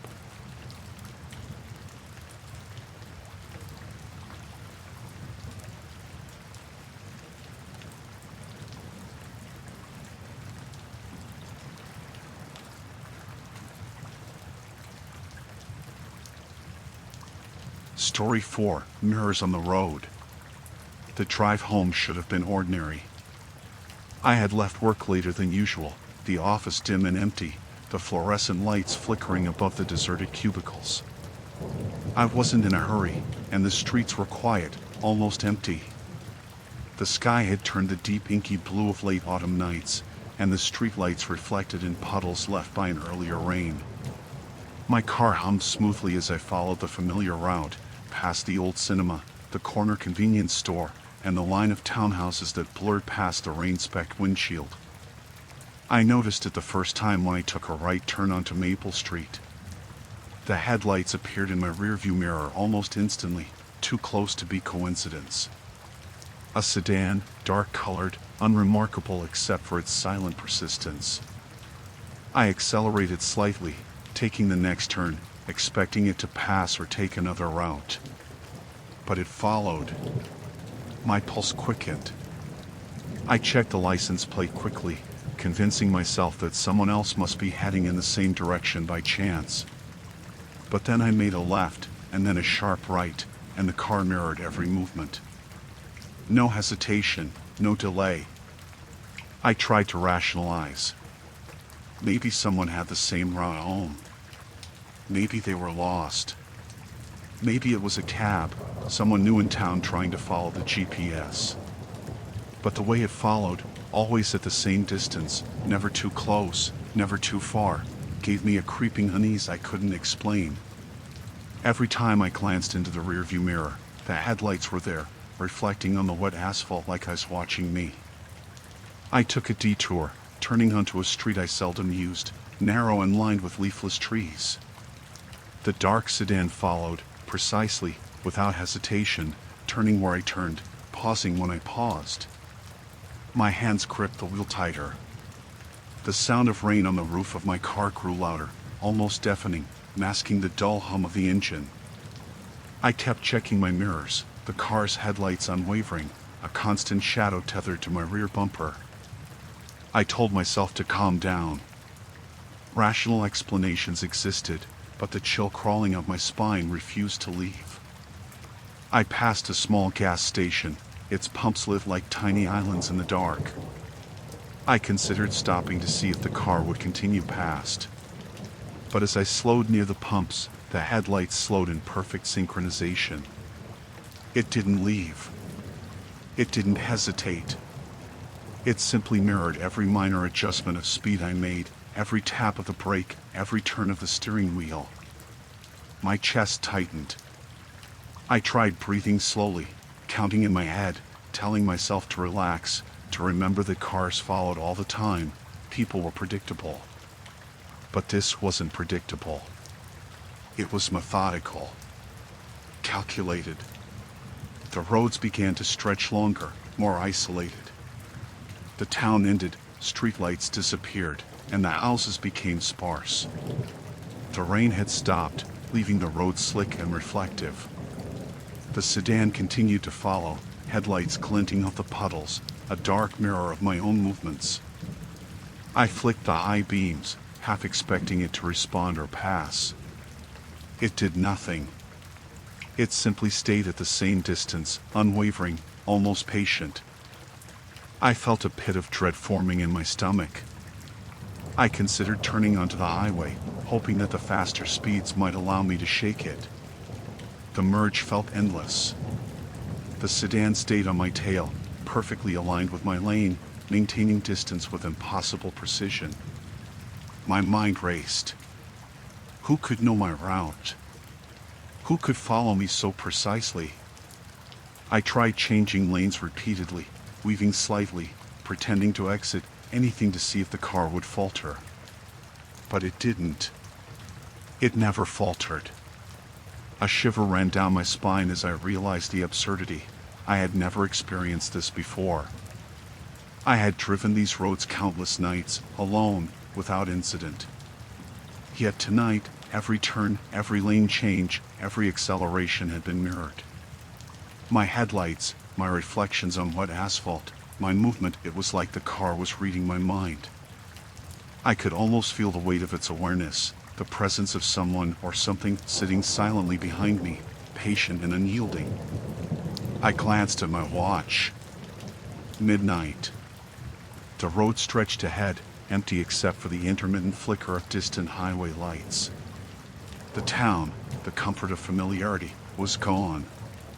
Only the two of us remained, my car and the dark sedan, bound together in some silent, impossible pursuit. Panic threatened to take over, but I forced my hands to stay steady on the wheel. Every rational thought I had left insisted this was coincidence, a fluke, a trick of perception. But the evidence of my eyes, the certainty in my gut, screamed otherwise. I considered pulling off into a side road, any road, to confront whoever was inside. But reason and fear collided. What if the person inside wasn't human, or what if it didn't matter? I could feel dread pooling in my chest, spreading up my throat and into my skull. The car behind me remained, constant, unblinking, watching. The headlights reflected my own fear back at me. I was alone, yes, but I wasn't alone. And I had no idea how this night would end. I drove through the empty stretch of highway, every muscle tense, hands white-knuckled on the wheel. The dark sedan remained behind me, unrelenting, headlights piercing the night like twin eyes. I forced myself to breathe, counting in small increments, trying to rationalize. Perhaps it was coincidence, someone heading in the same direction, someone unfamiliar with the roads. But no logical explanation could account for the precision. Every lane change, every curve, every minor adjustment of speed was mirrored instantly. I tried taking the next exit, one I rarely used, leading into a series of back roads I knew like the back of my hand. I had memorized every pile, every curve, every shadowy tree that leaned into the pavement. I accelerated through a series of tight turns, imagining that the sedan would falter, overshoot, maybe even give up. But it didn't. It mirrored me perfectly. It was no longer a car. It was an extension of my own movements, responding with an almost preternatural anticipation. I passed a service station, its bright fluorescent lights spilling onto the asphalt. For a moment, I considered stopping, confronting whoever or whatever was inside. But when I slowed, the sedan slowed too, maintaining the same distance. I could see no reflection of a driver. The windows were dark, opaque, and somehow impossibly black in the night. I blinked, shook my head, convinced I had imagined it. But then the headlights pulsed faintly, almost like a heartbeat. Fear tightened around my chest. My pulse thundered, echoing in my ears. I forced myself to remain calm, driving carefully, deliberately. I flicked the high beams twice, and the sedan mimicked the movement, flashing in perfect unison, like some grotesque mirror of my actions. My rational mind splintered. This wasn't coincidence. It wasn't coincidence. There was intelligence behind it, patient, deliberate, observing. I turned onto a narrow road that wound into the hills. No one traveled this way at night. Trees closed in on either side, their branches scraping lightly against the roof and windshield, but I heard no other sounds. Except the soft hum of the other car behind me, unwavering. It followed every twist of the road, every slight hesitation in the throttle, every correction of the wheel. I felt its presence inside my mind, patient and silent. My thoughts grew erratic. Who could be doing this? Someone obsessed? Someone deranged? I had no enemies, no reason for anyone to follow me with such precision. And yet there it was. Headlights burning like eyes, always present, always patient. I tried taking another exit, a dead end that led to a small abandoned lot. I spun around, tires squealing slightly, and when I faced the highway again, the car was still there. Still following. Still watching. Panic began to settle into a cold, steady rhythm. I tried making random turns, weaving through side streets, but the sedan adapted instantly. Each attempt to escape failed before it even began. I could feel dread crawling through my veins, my spine tingling, every nerve alert to the impossible precision of its pursuit. My rational mind screamed to confront it, to call the police, to do anything. But every instinct told me to keep driving, to stay on roads, to remain in motion. The further I drove, the more the surroundings became alien. Familiar landmarks disappeared. Streetlights became irregular, houses sparse, and the road narrowed. The highway shoulder was cracked and uneven, yet the sedan followed without hesitation, ignoring potholes, adjusting speed with impossible control. It was more than a car. It was an intelligence, a presence, patient and deliberate, as if it knew my every thought before I had time to act. I began to notice subtle distortions. Street signs seemed to linger too long in the distance, trees appeared closer than they should, shadows bending unnaturally. My mind tried to anchor itself to rational explanations, but everything around me was warped, altered, as though the pursuit itself had changed the world. I glanced again into the rearview mirror, and for the first time, I noticed the driver or the absence of one. The front seat appeared empty, indistinct, blurred. No head, no movement. Just the faint, impossible outline of something observing me, unblinking, patient.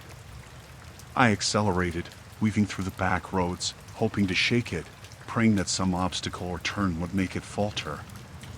But it didn't. It mirrored me perfectly, ghost-like, relentless. My hands trembled, my vision narrowed, focus sharpening on the tail lights that seemed impossibly bright in the darkness. It wasn't a car anymore. It was a presence, patient, deliberate, inhumanly precise, a tether between me and something beyond comprehension.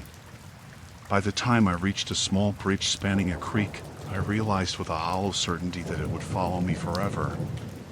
No matter how far, no matter how fast, it would adapt. It was not a person. It was not human. It was patient, intelligent, and impossible to evade. And in that instant, as the rain began again and the asphalt reflected the twin lights of the car behind me, I understood that I was trapped. Not physically, but psychologically, bound by the relentless awareness of something impossible, unyielding, and utterly inescapable. The rain hammered the windshield, turning the road into a slick ribbon of reflective black. My tires hissed against the asphalt, but the sedan remained behind me, unwavering, headlights burning like ice fixed on mine. The further I drove, the more the world seemed to distort.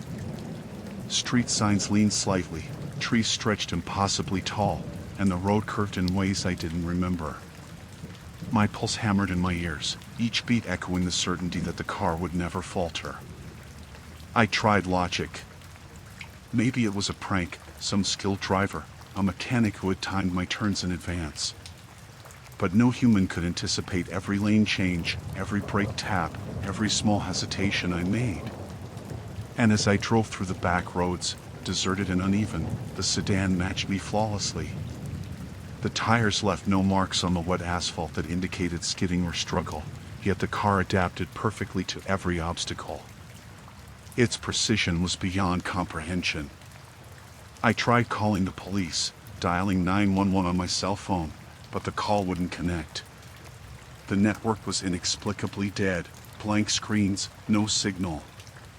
Panic surged. I considered turning into a gas station, a motel, anywhere with light and people, but the sedan remained behind me, headlights slicing through rain and fog as if the night itself bent around it.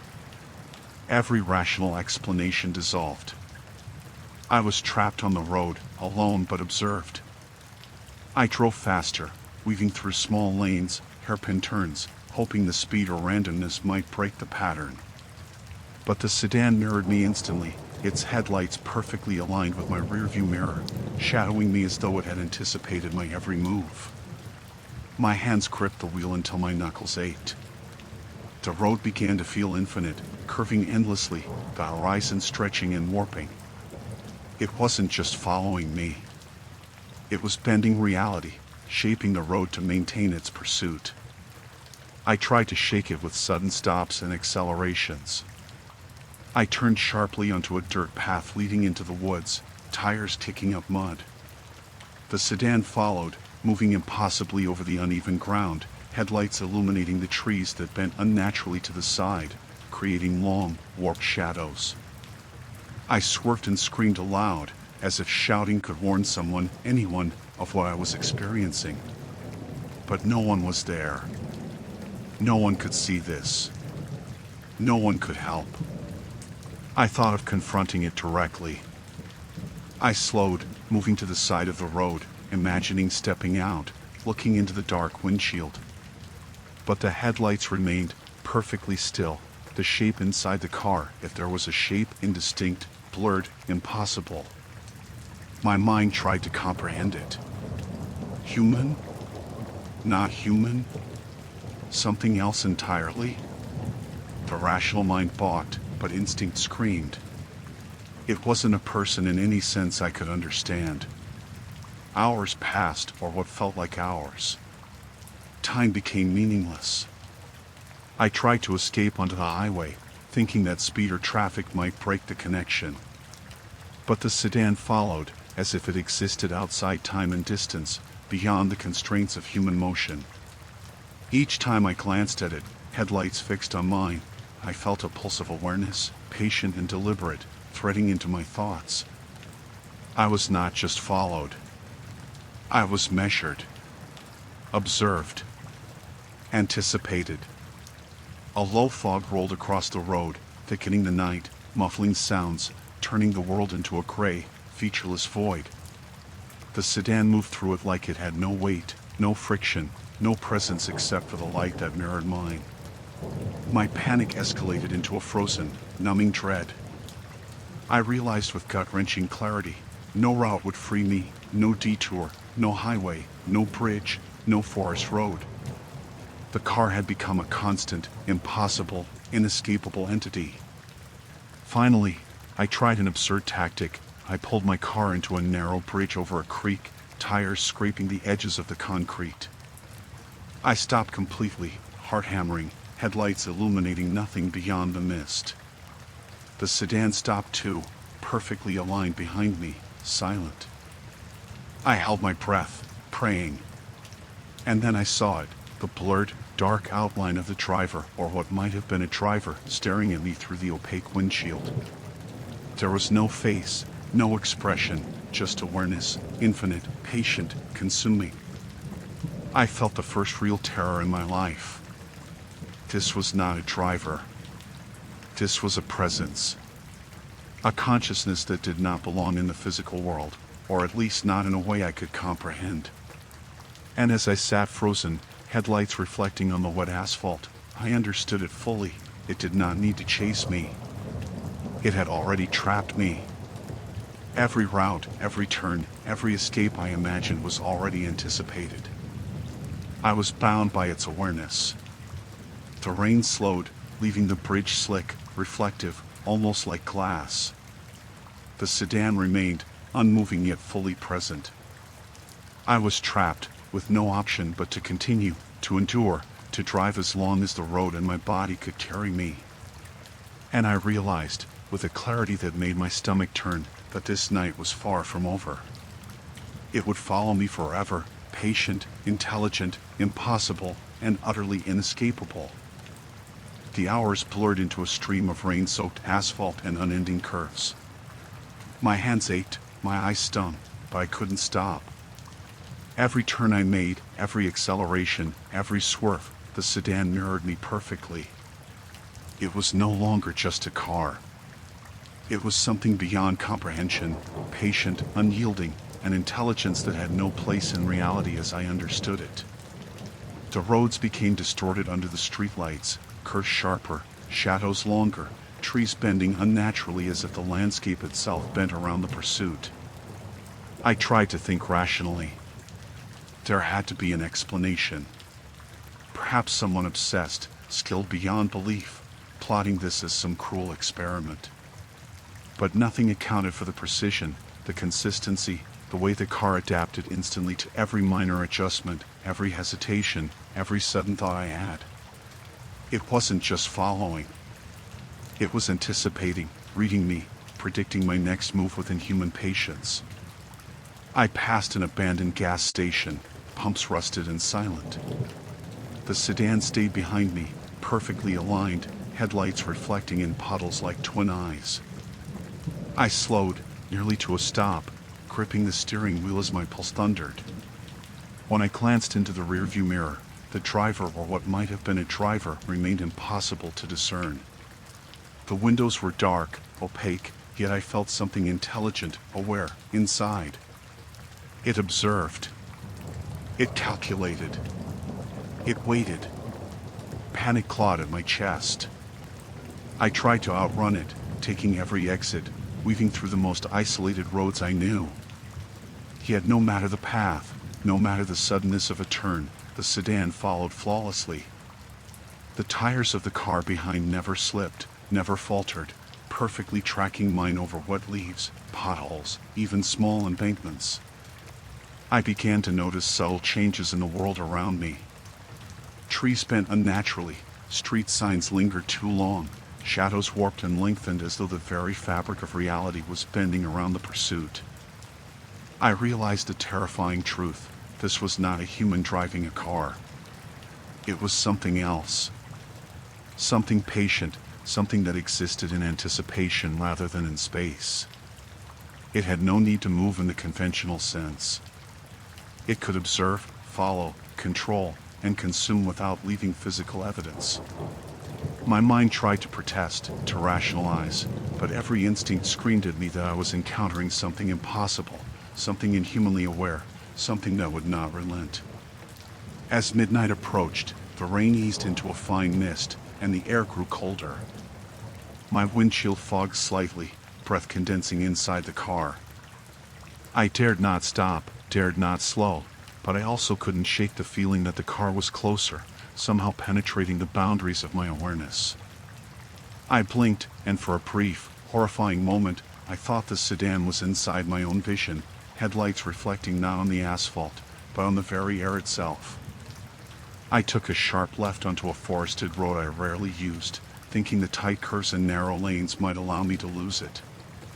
But the sedan matched me perfectly, sliding through the curves as if gravity and friction did not apply. I could hear the faintest hum of its tires, synchronized to my heartbeat, and a creeping sense of futility washed over me. My own thoughts no longer felt private. It anticipated, responded, existed in tandem with me, inescapable. I tried to confront it mentally, calling aloud into the empty night, challenging it to reveal itself, to show some weakness. But the sedan did not react. It did not need to. Its presence was absolute, a constant, inescapable awareness. I began to feel my mind bending under the pressure of it. Rational thought faltered. Fear became my companion, my steering wheel, my only anchor to reality. The world around me stretched unnaturally, a hall of mirrors reflecting the headlights endlessly into the distance. Hours, or what felt like hours, dragged on. I could no longer tell how far I had driven, only that the road was endless, and the sedan remained. I understood then that the pursuit was not finite. It would not tire, it would not falter, it would not stop. The car had transcended the rules of time and space. It existed in awareness, in perception, in the very rhythm of my heartbeat. I had no control. No escape. By dawn, pale light crept through the mist, dimly illuminating the road ahead. The sedan slowed slightly, as if it acknowledged the coming day, but it did not leave. It stayed just behind me, waiting, patient, omnipresent. I realized fully that no matter where I went, no matter how far, it would follow. Not a driver, not a vehicle, something else entirely. Something infinite. And I understood, with a clarity that made my blood run cold, that this night, this pursuit, was only the beginning. By the time dawn began to pale the sky, exhaustion had sunk into every muscle of my body. My hands ached from gripping the wheel, my eyes stunned from staring at the endless ribbon of wet asphalt. But the sedan remained. Behind me. Patient. Unblinking. Its headlights cut through the mist like twin knives, unwavering. No matter how far I drove, no matter how random my path, it followed, perfectly synchronized, an extension of my own movements. I felt trapped not just on the road, but inside its awareness, every thought exposed, every hesitation observed.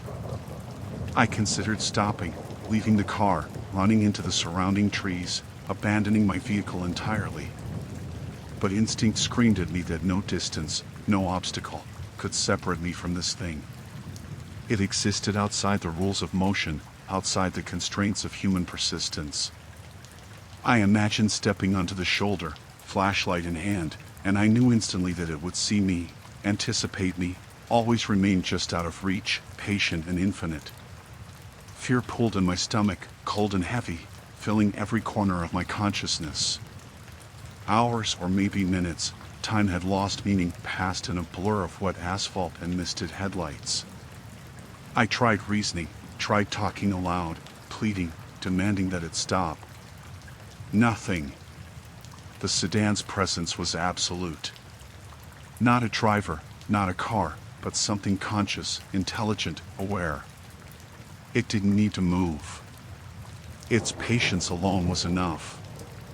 The world bent to its will, the curves of the road, the trees, the shadows, even my own thoughts felt manipulated, stretched, observed. I drove on, through the winding hills, past empty houses, through stretches of forest that blurred into one another. The sedan followed, perfect, relentless, indifferent. I tried accelerating, weaving, slowing, attempting every trick I knew, every evasive maneuver I could imagine. Nothing worked. The lights mirrored mine. The movements matched mine. It was infinite in patience, infinite in precision, impossible to outthink, impossible to outrun. My mind began to fracture under the weight of inevitability. Then I noticed it, the subtle changes in the environment. Shadows that moved unnaturally, reflections in puddles that didn't match reality, the faintest echoes of footsteps that were not mine. The car behind me remained solid, real, yet its presence distorted the world around me. I realized, with a shiver that went from toes to skull, that it wasn't bound to the road, to physics, or to human comprehension. It existed in anticipation, in awareness, and I was now ensnared in its domain. I considered the absurd, the impossible. What if it was not just following, but feeding off my fear, my exhaustion, my rational mind breaking? Every heartbeat, every thought of escape, seemed to energize it, sharpen its attention, bind me further. The highway stretched endlessly, the morning light pale and weak, the world muted and alien. And I understood fully that I could not outdrive it, could not hide, could not stop. Survival depended on endurance, on continuous motion, on surrendering to the inevitability of its pursuit. I resolved, then, to drive until the road ended, until my body failed, until something definitive occurred. The sedan followed. Mile after mile, hour after hour, its headlights a constant, silent presence. And then I saw a glimmer of civilization ahead, a city, lights bright, streets busy, people moving in ways that should have broken the pattern. I held my breath, hoping foolishly that the car would falter here, among traffic, among chaos. But as I entered the city limits, it adapted flawlessly, merging as if it belonged, shadowing me through the endless streets, ignoring red lights, following, always following. I began to accept the truth. I could not escape. The sedan was not a driver. It was intelligence, patience, something beyond human limits, a predator of awareness rather than flesh. Every plan, every calculation, every route I had memorized was already anticipated. It didn't need to chase. Its presence alone was enough to trap me. I realized with a cold, terrible certainty that my freedom was gone. The car would follow, patient, precise, infinite, until the day I could drive no more. I pulled into an empty parking lot, headlights reflecting off wet asphalt, engine idling. The sedan stopped behind me, exactly aligned, headlights bright, shadowed interior unreadable. I sat there, hands trembling, heart hammering, watching the impossible reflection of my movements. I understood then that it was waiting. Patient, unyielding, eternal. It would follow me forever. And I knew, beyond doubt, that I had no choice but to continue. I started the car again, hands firm on the wheel, headlights piercing the pale morning light. And as I merged back onto the road, I realized with absolute clarity, I was no longer just driving home.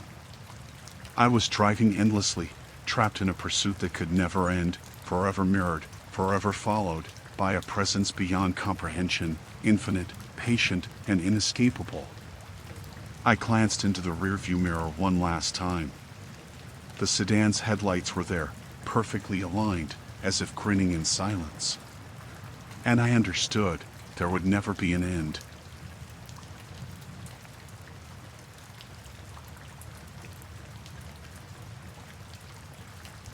Story 5, The Last Station.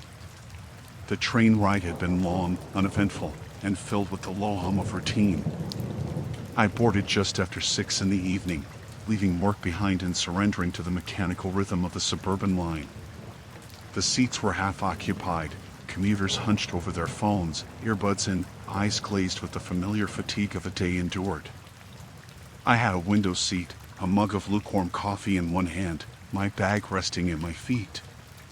The soft sway of the carriage, the faint clatter of wheels against the track, soon lulled me into a drowsy half-consciousness. I had barely noticed the other passenger when I boarded a man sitting diagonally across from me. He was unremarkable at first glance, dark coat, neatly combed hair, hands folded on his lap. I assumed he would put on headphones or bury himself in a phone, as most did, but he remained still, head tilted slightly forward, eyes fixed in my direction. I noticed it for only a brief moment and then dismissed it. Perhaps he was simply resting, staring at the space between the seats absent-mindedly. My eyelids grew heavier as the train hummed on, the world outside a blur of dim streetlights and distant buildings. I leaned against the window, the warmth of the heating system mixing with my own fatigue, and I dozed off, lulled by the monotony of the commute. My head tilted, coffee balanced precariously against my chest, and for a moment, I felt nothing but the dull comfort of sleep. When I woke, the carriage was silent, except for the faint hiss of the brakes and the occasional squeak of the train against the rails. I glanced at my watch, confused. The hands read far later than I had expected. I blinked, disoriented, and tried to remember how long I had slept. The hum of the train felt different, heavier somehow, the air colder, and the smell of the heating system more acrid than I remembered. And then I noticed the station sign through the window, the last stop. My heart jumped. I was supposed to get off 2 stations ago. Panic surged, a knot tightening in my chest. I fumbled for my bag, pulling it close, glancing around at the other passengers, or rather, at the fact that there were none. The carriage was empty except for the man who had been staring at me before. He remained in the same seat, in the same posture, and the same unblinking stare directed at me. The first instinct was to rationalize. Perhaps I had misread the schedule, perhaps I had slept longer than I thought. But his gaze was unnerving. There was something unnatural in the stillness, the precision of his observation. He hadn't shifted, hadn't looked away, hadn't even blinked as far as I could tell. My mind searched for an explanation, clinging to the ordinary. Maybe he was tired, maybe he was lonely, maybe he had no intention to be threatening. But nothing eased the tight coil of dread in my stomach. I fumbled with the train door, pressing the handle and listening to the mechanical clunk as it unlocked. I stepped toward it, heart pounding, glancing back at him. His gaze followed, unwavering, as if the act of moving toward the exit had no effect on him at all. My footsteps echoed unnaturally loud on the metal floor. The train hissed to a stop, doors opening onto the platform. The fluorescent lights flickered slightly, casting long shadows that danced across the empty station. The silence was oppressive, the hum of the city outside muted, distant. I stepped onto the platform, unsure whether to move quickly or freeze, every instinct screaming that something was wrong. The man remained in the carriage, perfectly seated, still staring at me. There was no hesitation, no distraction, no casual indifference. Only eyes fixed, unblinking, observing. I could feel the weight of that gaze pressing into me, as though it existed outside the train, outside time, beyond comprehension. I tried to reassure myself, to imagine rational explanations. He was a loner, a commuter who had slept the entire route, someone with a strange sense of habit or curiosity. But instinct told me otherwise. The way he remained motionless, how nothing about him had changed in the time I had been moving, was impossible. My rational mind scrambled, piecing together patterns, looking for flaws in perception, but my gut knew the truth. The stare was deliberate, patient, unyielding. The train rumbled to life again behind me. I could hear the faint clatter of wheels as it began to move, empty stations slipping by, but his eyes were still fixed in my direction, unwavering. I turned away, forcing myself to walk toward the exit, toward the street above. The lights in the station flickered as though acknowledging my movement, or perhaps mocking it. My breath quickened, shallow and ragged, the ordinary smells of the platform, scent of wet concrete, faint oil, old metal, suddenly alien, oppressive. I stepped into the cold night, the city lights casting long, distorted shadows across the sidewalk. For a moment, I thought I was free. The platform stretched behind me, the train pulling away, and yet I could still feel it, still sense it, still know that it had not stopped staring. My skin prickled with awareness. My pulse thudded in my ears. I quickened my pace, glancing back, half expecting to see him following on the street, yet the platform was empty. The streets were empty. And still, that gaze lingered in my mind, pressing, patient, relentless. I kept walking, unsteady, heart hammering, telling myself it was over, that I had escaped the carriage. But I knew, deep down, that the stare had not ended. It had transferred, somehow, impossibly, into my perception, threading into my awareness, patient, unblinking, waiting. And as the cold wind cut across my face, I realized with a hollow certainty that I was now alone, not in the carriage, not on the platform, and perhaps not ever again. The city streets offered little comfort. Neon signs flickered on empty sidewalks, the hum of distant traffic muted in the cold night air. I walked briskly, shoulders hunched, bag clutched to my chest, telling myself that the man was gone, that the train had left, that I was free. And yet, a chill ran through me, stubborn and insistent, because deep down I knew that the stare hadn't ended. It had followed me in ways I could not explain, threading through perception itself. I forced myself to keep moving, each step echoing against the concrete buildings, a rhythm that somehow did nothing to soothe the knot of fear in my chest. I glanced over my shoulder, half expecting to see him standing somewhere behind me, but the streets were empty. No figure, no coat, no dark, unblinking eyes. Rational thought whispered relief. Perhaps he had really stayed on the train, had not pursued me.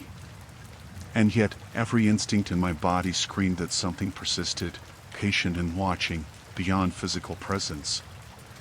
I ducked into a small cafe that remained open late, the warm yellow light spilling onto the street.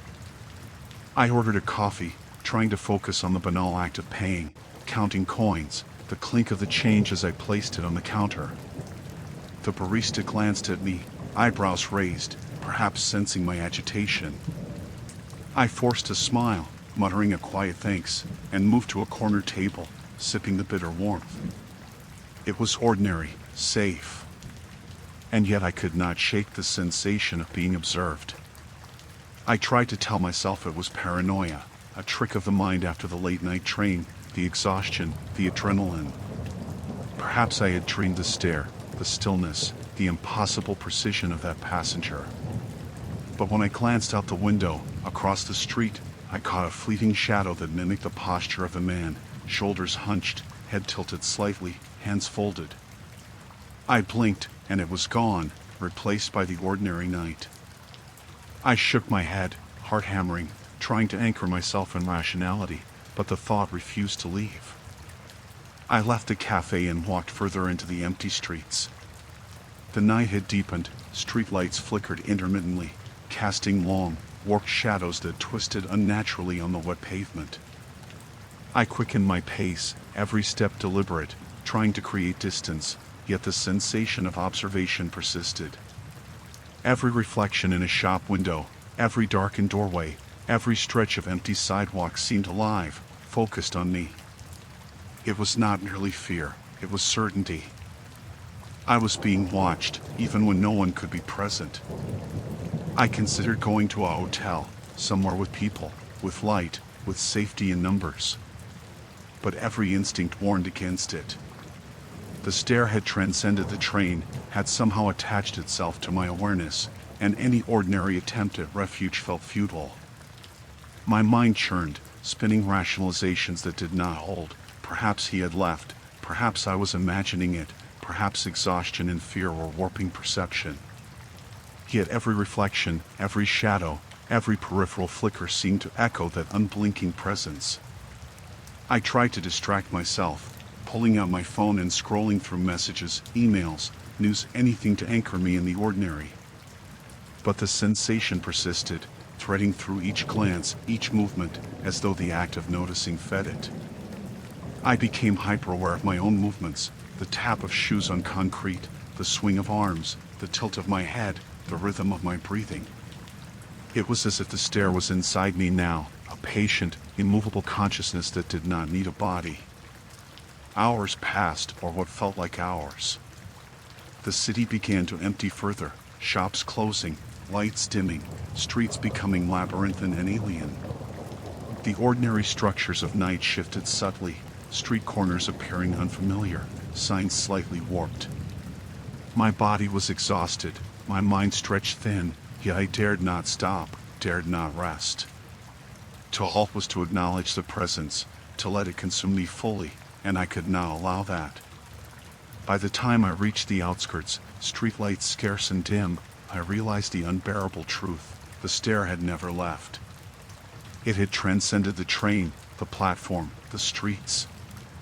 It existed in my awareness, in the rhythm of my thoughts, in the pause between heartbeats. No matter where I went, no matter how far I fled, it would persist, patient and unblinking. Rational explanations collapsed. Exhaustion, fear, and adrenaline coalesced into a certainty that I could not escape what had begun on that train. I stumbled onto a quieter road, far from the city lights, every shadow elongated and unnatural. I forced my mind to focus on mundane tasks, foot placement, breathing, counting steps, anything to ground myself. But the awareness remained, lingering at the edge of perception, patient, deliberate, watching. And I understood, fully and unavoidably, that the stare had become inescapable, threading into my consciousness with infinite patience.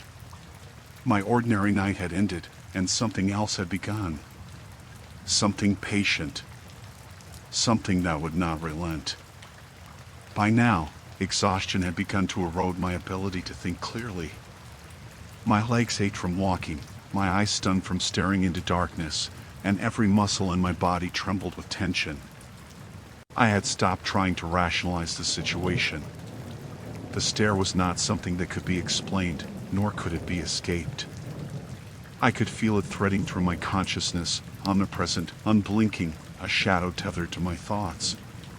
The streets around me seemed to distort subtly, corners appearing sharper, shadows stretching farther than they should, reflections twisting as though reality itself had become pliable. I reached a quiet park, thinking the open space might offer a sense of relief. The benches were empty, the paths slick with dew, the trees swaying faintly in the night breeze. I paused to catch my breath, heart hammering, mind fraying, and I felt it again. The stare. Not somewhere in the distance, not behind a window or across the street, but inside my own awareness, threading into every thought, every fleeting sense of movement. I spun slowly, scanning the empty paths, the faint outlines of playground equipment, the darkened shelter, yet there was nothing. No figure. No eyes. Only an oppressive, patient presence that refused to relent. I tried to force myself to speak aloud, to confront it, to break the invisible tether. "Who's there?" My voice trembled, cracking on the last word. Silence answered me. The ordinary world remained empty. Yet the certainty of observation did not diminish.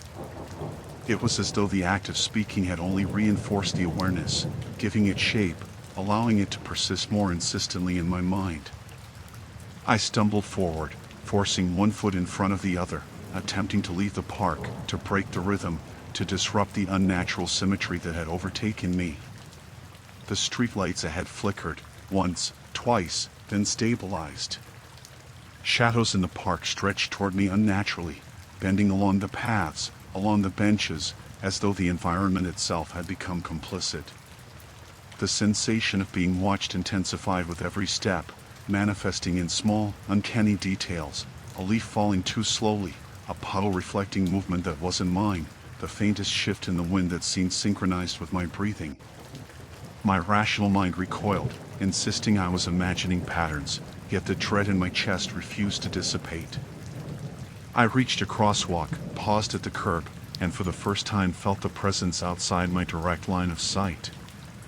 It was not a figure in the shadows, not a reflection in glass.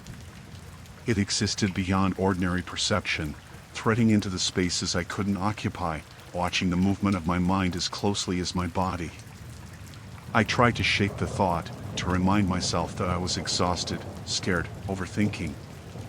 But then a small, almost imperceptible motion drew my attention, a reflection in a puddle near my feet, perfectly mirroring my posture.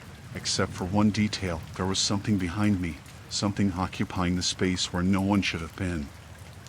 I froze. Every instinct screamed to run, but my legs felt leaden.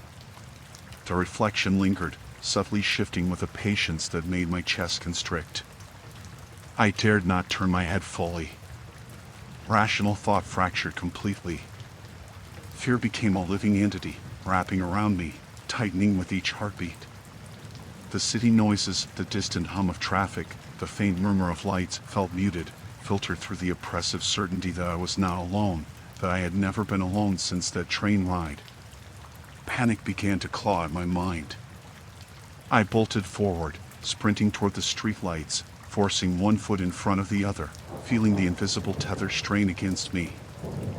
Every step, every frantic movement, was mirrored internally, a synchronous rhythm that made my fear amplify. I glanced into windows of closed shops, trying to catch a figure, any evidence of reality, but only my own reflection stared back, warped, elongated, unblinking. And beneath it, the sense of being watched persisted, patient, deliberate, inescapable. Hours, or some portion of the night I could no longer measure, passed. I stumbled into a small, 24-hour convenience store, the fluorescent lights harsh against my tired eyes. I approached the counter, breath ragged, voice quivering, and the cashier, a young man, half asleep, unobservant, glanced at me blankly. I tried to steady my breathing, convincing myself of safety in the mundane. But as I looked at my own reflection in the glass display case, I saw it again. The outline of a presence, dark, still, unblinking, just behind me, or perhaps inside me. I bolted from the store, running through the empty streets, forcing myself to move, to escape, to shake whatever had latched onto me that night. And yet, every turn, every frantic step, every desperate glance behind me only confirmed the horrifying truth. The stare was infinite, patient, unyielding. It had begun on the train, and it had followed me, threading itself into my awareness, waiting. And I understood with a terror that left me shivering, that no matter how far I fled, no matter how fast I ran, it would never stop watching. By now, exhaustion had settled into my bones. My legs ached, my vision blurred at the edges, and every movement felt measured and deliberate, as though my own body were an extension of the unseen observer that had followed me since the train. I no longer thought in ordinary terms. The world had warped into a landscape of shadows and reflections, each corner and window a potential manifestation of its gaze. I knew with a sinking certainty that it did not simply watch, it waited, patient, deliberate, and impossible to escape. I wandered down quieter streets, hoping for a sign of ordinary life, a streetlight flickering in reassuring familiarity, a passing car, a person walking a dog. But the city had grown unreal, almost synthetic, every shadow bending unnaturally, every reflection lingering too long. The night had become a labyrinth, and the presence that haunted me had adapted seamlessly, threading itself into the very perception of the world. I could no longer distinguish the ordinary from the unnatural. The entity had made reality itself a mirror, reflecting and amplifying my fear. At a small overpass, I stopped to catch my breath, leaning against the cold metal railing. The wind cut through me, sharp and biting, yet there was a deeper chill that had nothing to do with the temperature. The presence was here. I could feel it behind me, threading into the spaces between my thoughts, patient and unblinking. I tried to confront it aloud, to demand it reveal itself, to force it into some form I could understand. "What do you want?" I shouted into the empty air. Silence answered, yet the dread intensified, settling like lead in my stomach. The reflection in a puddle nearby caught my attention. At first, it was only my own image, elongated and distorted by the water. But then I saw it, a shadow behind me, impossibly still, yet synchronized with my movements. It was not human, not tangible, but it existed in perfect correspondence with my awareness. Every shift of my weight, every adjustment of my gaze, was mirrored. I stumbled backward, heart hammering, and the reflection maintained its patient, unyielding stance. My rational mind scrambled for explanations, but nothing fit. Nothing could account for this. I tried moving quickly, walking briskly, then breaking into a run, but no matter the speed, no matter the route, it adapted seamlessly. Its presence was not bound to space or time in the way I understood. It existed in anticipation, threaded into my perception, a predator of awareness rather than body. The night pressed in on me from all directions, every ordinary object twisting subtly, every familiar shape made alien, as though the world itself were complicit in the observation. I considered hiding, retreating into a building, seeking refuge among ordinary people. But instinct screamed against it. It did not need to follow physically. It did not need doors, walls, or windows. It existed in awareness, and any attempt to anchor myself in ordinary life only reinforced its presence, feeding its patience. My footsteps echoed unnaturally as I ran down a narrow alley, empty of people and light. Every reflection in glass, every shadow, seemed alive with the trace of its gaze. I realized then with a clarity that made my blood run cold, it had been patient all along because patience was its power. It did not chase. It did not tire. It waited, threading itself into my perception until the ordinary world became a trap. I could not escape it. The train had been the beginning, but the stare had grown, persisted, become inseparable from my own awareness. Every reflection, every shadow, every faint flicker of movement in the periphery was a reminder of its relentless observation. My thoughts spiraled. Was it human at all? Could it be? Or had my mind, exhausted and fraying, constructed something impossible out of fear? Rationality had become meaningless. My senses had betrayed me, yet the certainty of its awareness was undeniable. It was patient, eternal, and impossible to evade. And then the city seemed to shrink, alleys twisting in impossible geometry, buildings stretching and bending, shadows lengthening in ways no ordinary physics could permit. I stopped, gasping for breath, knees weak, and forced myself to look behind me. The alley was empty. The city was empty. And yet the stare persisted, threading through my thoughts, through the rhythm of my heartbeat. I understood then that it had transcended the ordinary, existed outside tangible form, inhabiting awareness itself. It had no need to chase physically. Its patience was infinite, its observation absolute, and I was trapped within it. The realization hit me with a paralyzing weight. This presence would never relent. I could not escape. I could not hide. It had already claimed the night, the streets, and the fragile sanctuary of my perception. The city had grown impossibly silent. Streetlights flickered in a rhythm that made no sense, and shadows stretched across the sidewalks, bending around corners and alleys like living things. My legs ached from endless walking, my lungs burned, and my mind teetered on the edge of exhaustion. I had long ceased to think in ordinary terms. Rational explanations had crumbled. The stare had not left me. It had threaded itself into my awareness, occupying every thought, every peripheral sense.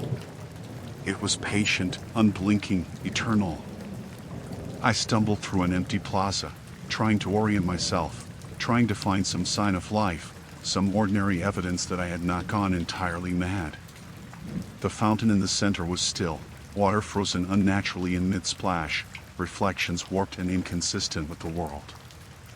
I blinked, and for a split second, I thought I saw him, the man from the train, dark coat, head tilted slightly, hands folded. My stomach clenched. But when I turned, the space was empty. And yet, I knew he, or whatever it was, had not moved. It had not needed to. I tried to call someone, anyone. My phone screen lit dimly, battery inexplicably low despite hours of inactivity. Every number I dialed rang and rang, only silence on the other end. The city outside the plaza seemed to stretch endlessly, streets bending in ways that made no sense, lights warping, reflections distorting. I realized with a sinking clarity that my perception of distance, of space, of time itself, was now influenced by it. It had extended beyond the train, beyond the station, beyond the streets, into the very framework of my awareness. I ran, moving toward a busier avenue, but the quiet streets remained eerily vacant, distorted, alive with subtle impossibilities. Every shadow flickered unnaturally, every reflection lingered too long, and in the periphery of my vision, I felt the stare, threading through me, patient, precise. Rational thought had collapsed entirely. I could not escape. I could not hide. Any ordinary refuge, the bus, a cafe, another train, was irrelevant. It existed in the spaces between perception, in the rhythm of my own heartbeat, waiting. I stumbled into a subway entrance, hoping that underground tunnels, the hum of electric trains, and the presence of others might provide safety. But even here, the presence persisted, threading itself into my mind. I could feel it in the motion of the escalator, in the echo of my footsteps against the concrete, in the fluorescent light reflecting in the tile walls. And then I saw it, or perhaps it revealed itself, for the first time fully. A shadow, impossibly still, perfectly aligned with my movements, occupying no physical space, yet present in every reflection and every corner of my perception. I collapsed onto a bench in the empty station, trembling. My mind raced, flailing against the impossible, searching for any rational explanation, but none existed. The entity had transcended ordinary reality, existing in awareness rather than matter. It did not chase, it did not tire. It waited. Patient. Eternal. I understood then with unflinching clarity. I had been claimed. From the train to the city streets to the subway, it had threaded itself into my consciousness, inseparable from my perception. Escape was impossible. Hours passed, or maybe moments. Time had become meaningless. The subway remained empty.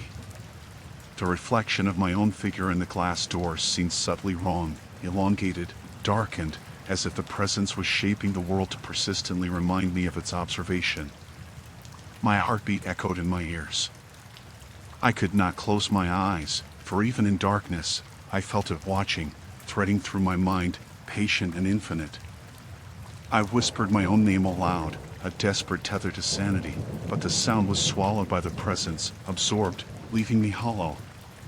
Finally, the truth struck me fully. It did not need a body, a train, a station, or a street to exist.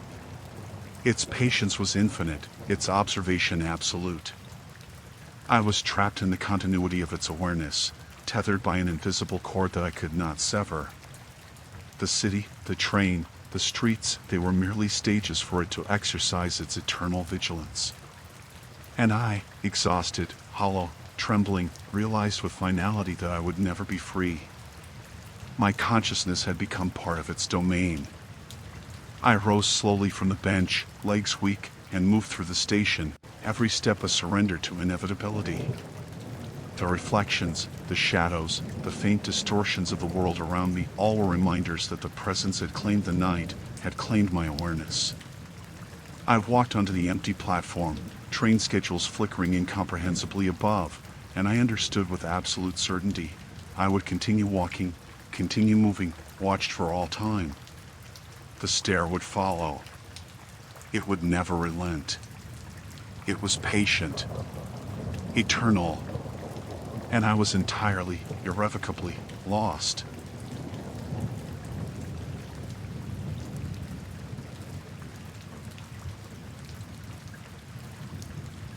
Story 6, The Empty Elevator. The office was quiet, the kind of silence that feels unnatural if you've spent any length of time among people. Most of the building's lights had been extinguished hours ago, leaving corridors bathed in the yellow glow of emergency lighting. I was one of the few who stayed late, finishing a report that had stubbornly resisted completion all day.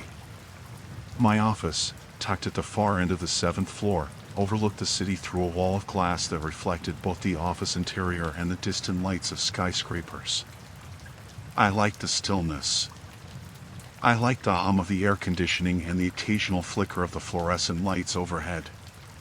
It made the day's chaos feel distant, controllable. I glanced at my watch, 10:15.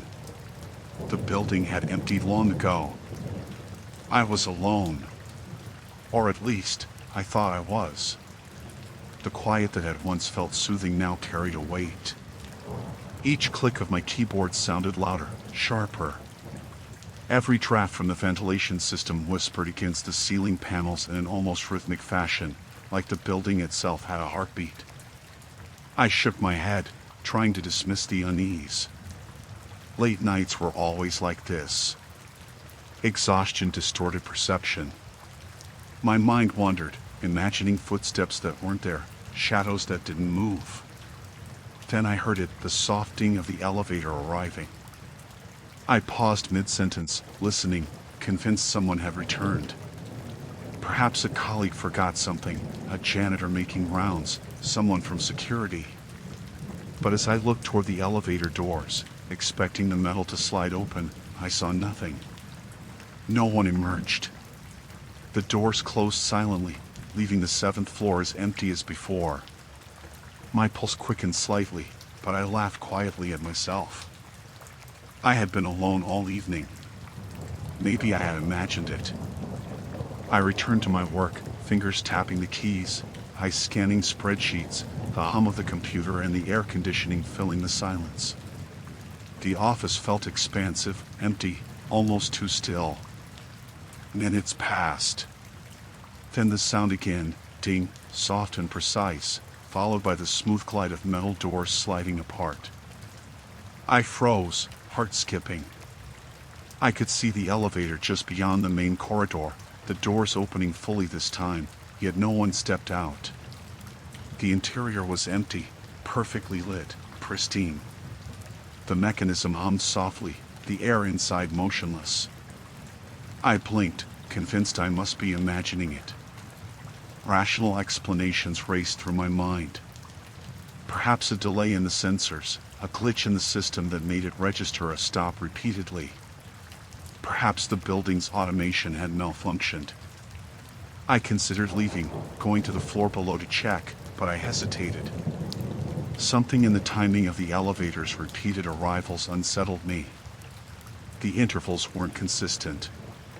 Sometimes 30 seconds, sometimes a minute, sometimes longer, each arrival deliberate, precise, as though it were being controlled by a patient observer. I tried to focus on my work, shaking the growing unease from my mind. I told myself that offices after hours often played tricks on perception, that exhaustion, stress, and fluorescent lighting could distort sounds and movements. But the third time the elevator chimed, I stopped. My heart thudded in my chest. I watched the doors, unblinking, half expecting to see a figure emerge. But again, nothing. Empty interior. The stillness inside the elevator seemed almost deliberate, as though it were holding its breath, waiting for me to look away. I rose from my chair, stretching, telling myself I'd investigate rationally. If there were a problem with the lift, security needed to know. I approached the corridor cautiously, footsteps echoing against the polished floors. The elevator doors had closed again, but the faint mechanical hum lingered in the air. I pressed the call button, listening carefully.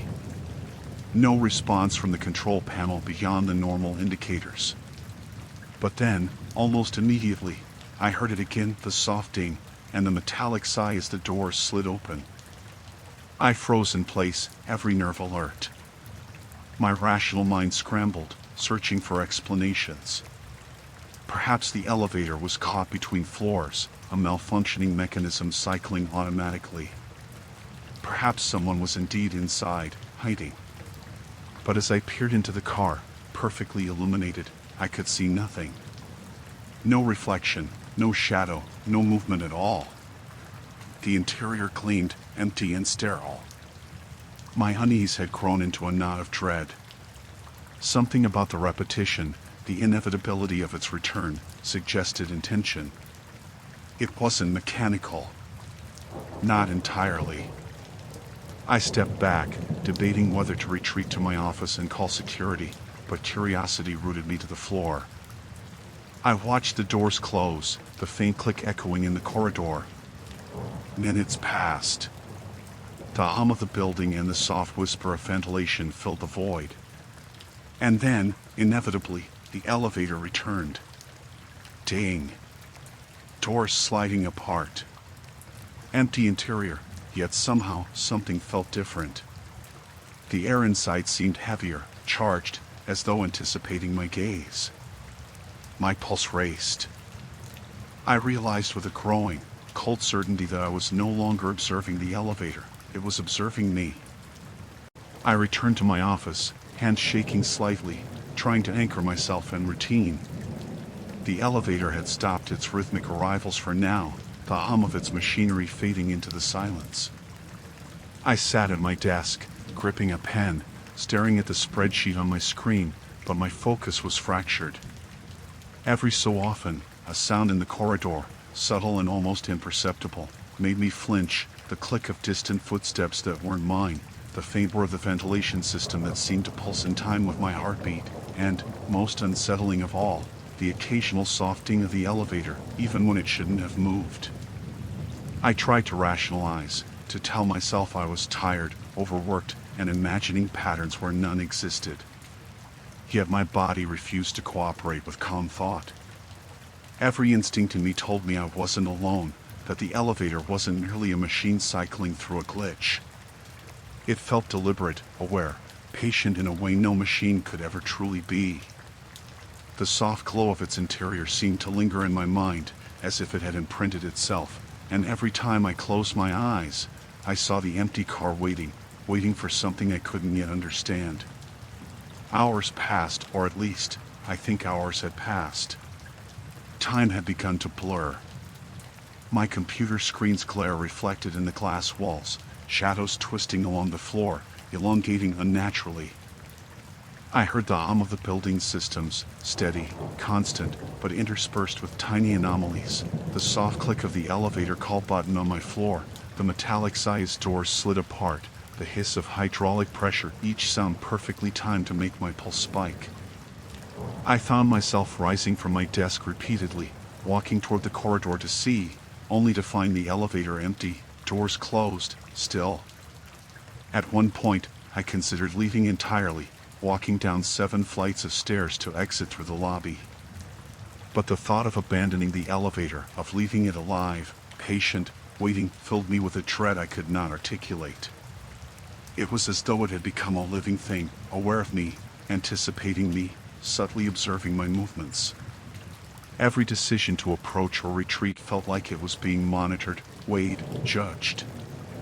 I could not shake the sensation that the elevator existed beyond the mechanical, beyond the ordinary, as though it had intent.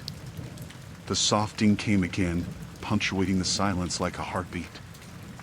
I froze in place. The door slid open, and as always, the interior was immaculate, sterile, empty. But there was something different this time, a heaviness in the air, a subtle shift that made my skin prickle. The light inside glowed brighter, harsher, almost as if it were trying to illuminate me, to draw attention to my presence. My rational mind whispered that it was only a trick of fatigue, a consequence of staring at fluorescent lighting for too many hours, yet my instinct screamed otherwise. I was being watched, and I knew it. I stepped closer, hand trembling, heart hammering against my ribs. My reflection in the stainless steel doors seemed distorted, stretched, elongated, unnervingly perfect. For the first time, I saw movement where there should have been none. A subtle ripple along the metal panels, a faint shimmer in the corners of the reflection, as though something or someone was just beyond the threshold, hidden from direct view. I recoiled, yet could not tear my gaze away. My curiosity and terror were intertwined in a grip that refused release. Minutes or some unknowable portion of the night passed. I realized that the elevator had begun to move on its own, shifting between floors, though no indicator lights changed. The soft hum of its mechanics filled the air, synchronizing eerily with my own breathing. Every ding, every metallic sigh, every subtle vibration felt orchestrated to unsettle me, to draw me in, to tether me to its patient observation.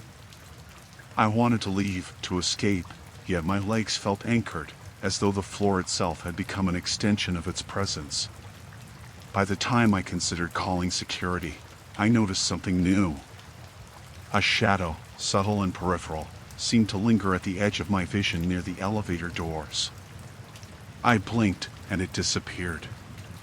But the sense of presence intensified, threading itself through the corridor, filling every corner of the 7th floor.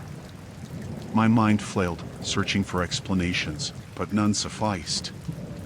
The elevator was no longer a machine. It had become something else entirely, patient, aware, deliberate. Its repeated arrivals were not random. They were a pattern, a signal, a trap. And I was already caught. The hours stretched in ways I could no longer measure. Time itself seemed to warp around the elevator, around the 7th floor, around my very perception. I had stopped looking at the clock. My eyes, bloodshot and strained, scanned the corridor constantly, expecting movement, expecting some change. But nothing altered. Every corner was still, every office door closed, every window dark. Yet the elevator persisted in its ritual. Ding. Doors sliding open. Empty interior. Waiting. Watching. I realized with a sinking dread that I had stopped interpreting the elevator as a machine. It had become a presence. Something patient, deliberate, aware. I couldn't define it as human, nor as mechanical. It existed in the spaces between perception, threading itself into my awareness, waiting. Each time the doors opened, the air seemed heavier, the corridor colder, shadows stretching farther. I felt observed not merely by sight, but by some deeper, more insidious sense. I approached it once more, hand trembling, feet frozen in hesitation. The doors were open, and the sterile glow from inside illuminated the corridor in sharp contrast. My reflection in the polished metal panels rippled slightly, a subtle distortion, and I caught movement in the corner of my eye, a shadow that wasn't mine, elongated, patient. I blinked. Gone. But the presence remained, anchoring itself to my awareness, as though the elevator had claimed not just the floor, but my perception, my thoughts. I considered calling for help. Dialing security. Reporting a malfunction. Anything to break the spell of its patient ritual. But every instinct warned against it. The presence was aware of me, and my attempt to summon others might provoke it. I wondered whether it had always been waiting for this alone occupant, fatigued and anxious, perfect for observation, for manipulation. My pulse hammered. Rational thought fled. I was trapped in a rhythm dictated entirely by the elevator, and I could not step outside it. I backed away slightly, trying to convince myself to leave the corridor, to retreat to my office and escape this late-night anomaly. But the soft ding came again, piercing in the silence. The doors slid open once more. Empty. Cleaning. Pristine. Waiting. This time, the air inside seemed thicker, denser, charged with an almost tangible anticipation. My chest tightened. I could feel it, not with my eyes, but with every nerve ending, every tremor of my being. The elevator knew I was watching, and it was aware that I feared it. I tried to move, to put distance between myself and its mechanical ritual, but my legs felt heavy, as though weighted by some invisible tether. Step after step felt like progress, and yet no progress at all. The corridor itself seemed subtly different, shadows bending in impossible ways, reflections lingering longer than they should, angles of the walls that should have been straight warping ever so slightly. Every ordinary object had become uncanny, as if reality itself had conspired to emphasize the presence of the elevator. I thought about hiding, about retreating to some office or stairwell, but the certainty of its awareness made that impossible. It did not need to leave the elevator. It did not need to move physically. Its observation was patient, infinite, and absolute. Every step I took, every breath, every blink, was registered. Every thought I struggled to suppress was known. I understood, with a creeping horror, that the elevator was no longer just a machine. It was a sentience, patient, deliberate, and entirely predatory in its calm. A sudden noise jolted me, the faint clatter of keys striking metal, a mechanical vibration through the floor. I realized with chilling clarity that it was the elevator, moving again between floors, though the indicator panel remained unchanged. It was testing me, calibrating its patience. I could feel my own panic reflected back, amplified, threaded into the rhythm of its operation. Every ding, every hum, every subtle hiss became a signal, a tether, a pulse in its awareness. I stepped closer, heart pounding, desperate to confront it, to understand its nature. And then I saw it, or felt it fully for the first time, a presence within the interior, subtle and peripheral, a shadow that mirrored me, a conscious absence, patient and aware. I could not describe it as human, nor animal, nor machine. It existed beyond form, beyond space, threading into awareness itself. And I realized in absolute, bone-deep certainty, it had been waiting for me. Waiting all night, waiting for hours, for someone to remain alone, exhausted, aware, and vulnerable. And I was perfect.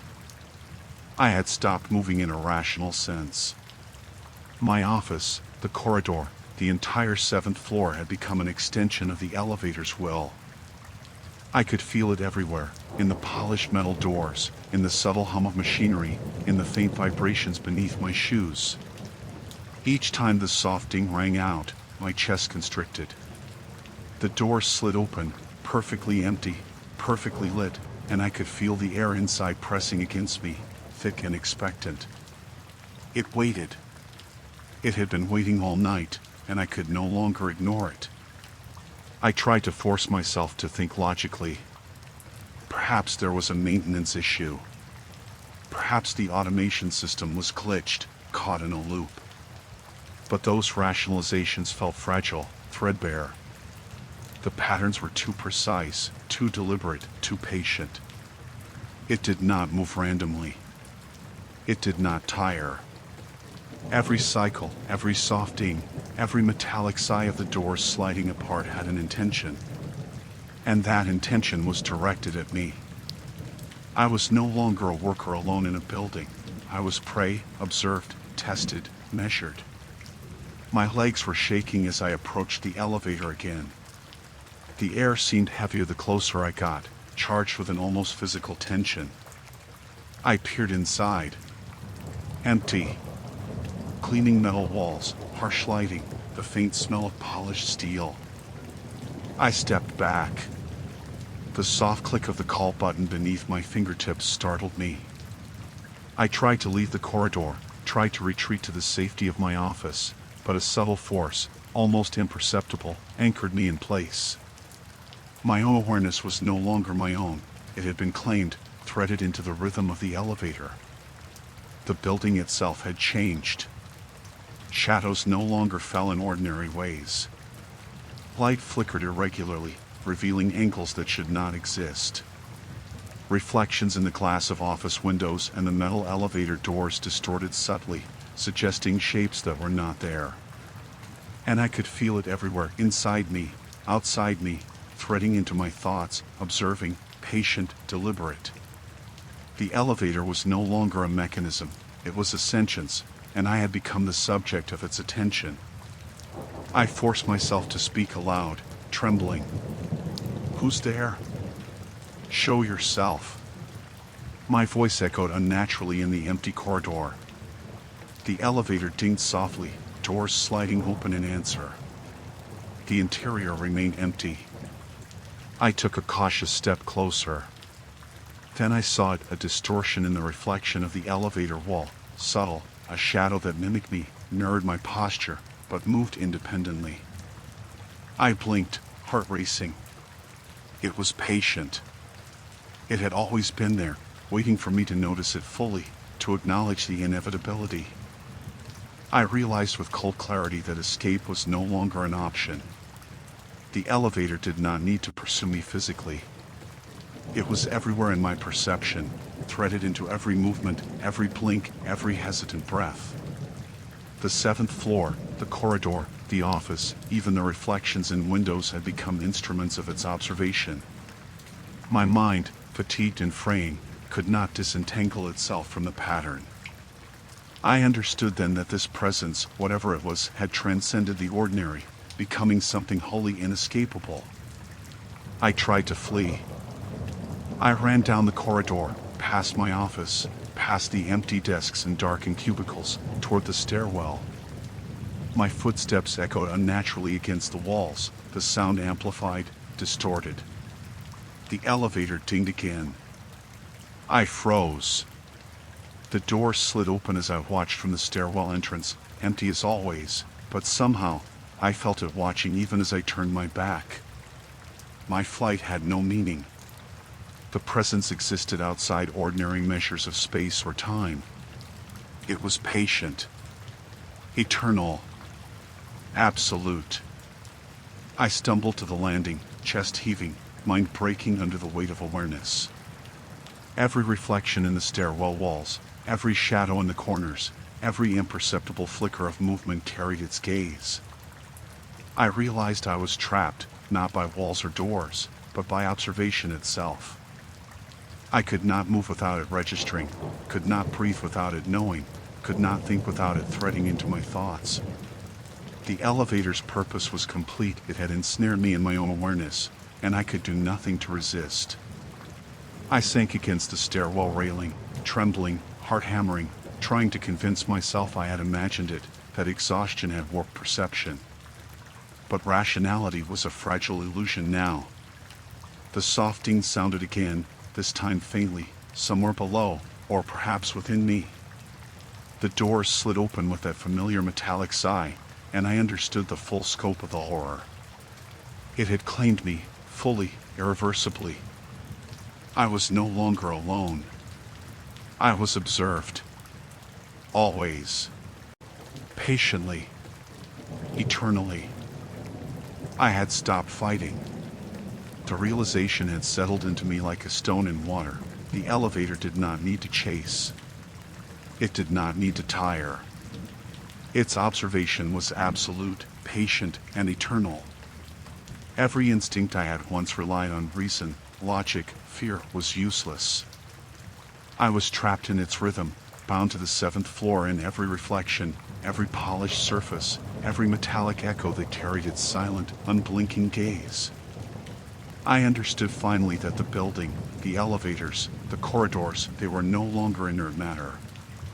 They were instruments of observation, extensions of something beyond my comprehension. I sat on the floor of the stairwell, knees drawn to my chest, shivering. The soft hum of the building's systems filled the air, punctuated by the familiar ding of the elevator.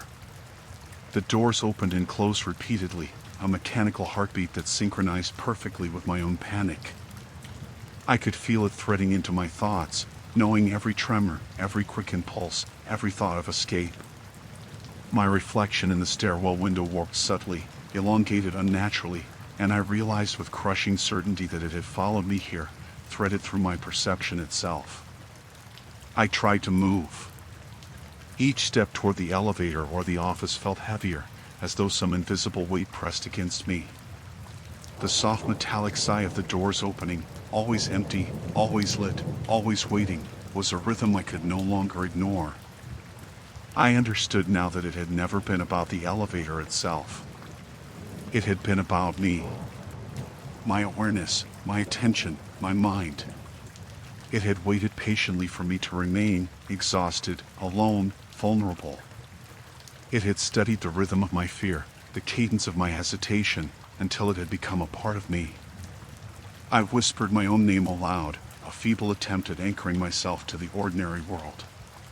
The sound was swallowed by the hum of the elevator and the distorted reflections that surrounded me. The soft ding came again, and this time it resonated inside me, as though vibrating through my very bones. The door slid open. I could not look away. And then I understood fully, the empty interior was not empty at all. Presence did not need a body. Presence did not need form. It existed in observation, threading into awareness itself. And now, it had claimed mine entirely. I tried to scream, but my voice faltered. Panic surged, yet it was useless. The building had become a maze of distorted shadows, twisted reflections, impossible angles. Every surface, every polished metal door, every glass pane carried its gaze. I could not escape. Even closing my eyes did nothing. The presence had already threaded itself into the inner workings of my mind. I was aware of it in every breath, every heartbeat, every fleeting thought. The rhythm of its dings, the metallic sighs, the the faint hum of hydraulics, all of it was now a part of me. I understood, finally, with unflinching clarity, that the building had never been empty. It had only waited. The elevator's repeated arrivals, the soft dings, the doors sliding open and closed, all of it had been a ritual, a patient, unblinking surveillance. It had observed me, calculated, waited, until my perception itself was inseparable from its presence. And I knew that there would be no escape. No stairwell, no office, no door to the outside would offer sanctuary. I was trapped, fully, eternally, in its observation. The final comprehension hit me with a crushing weight. It had claimed me. Not physically, not tangibly, but in the only way that mattered, it had become inseparable from my consciousness. Every thought, every fear, every reflexive glance would now exist under its patient, eternal gaze. I understood that I had walked into a predator that hunted awareness itself, that fed on perception and fear. And as the elevator doors opened once more, gleaming and silent, I understood that my fate was sealed. I could not leave. I could not hide. I was fully, irrevocably, its. I remained on the 7th floor, seated in the stairwell, trembling, every nerve alight with the knowledge of observation.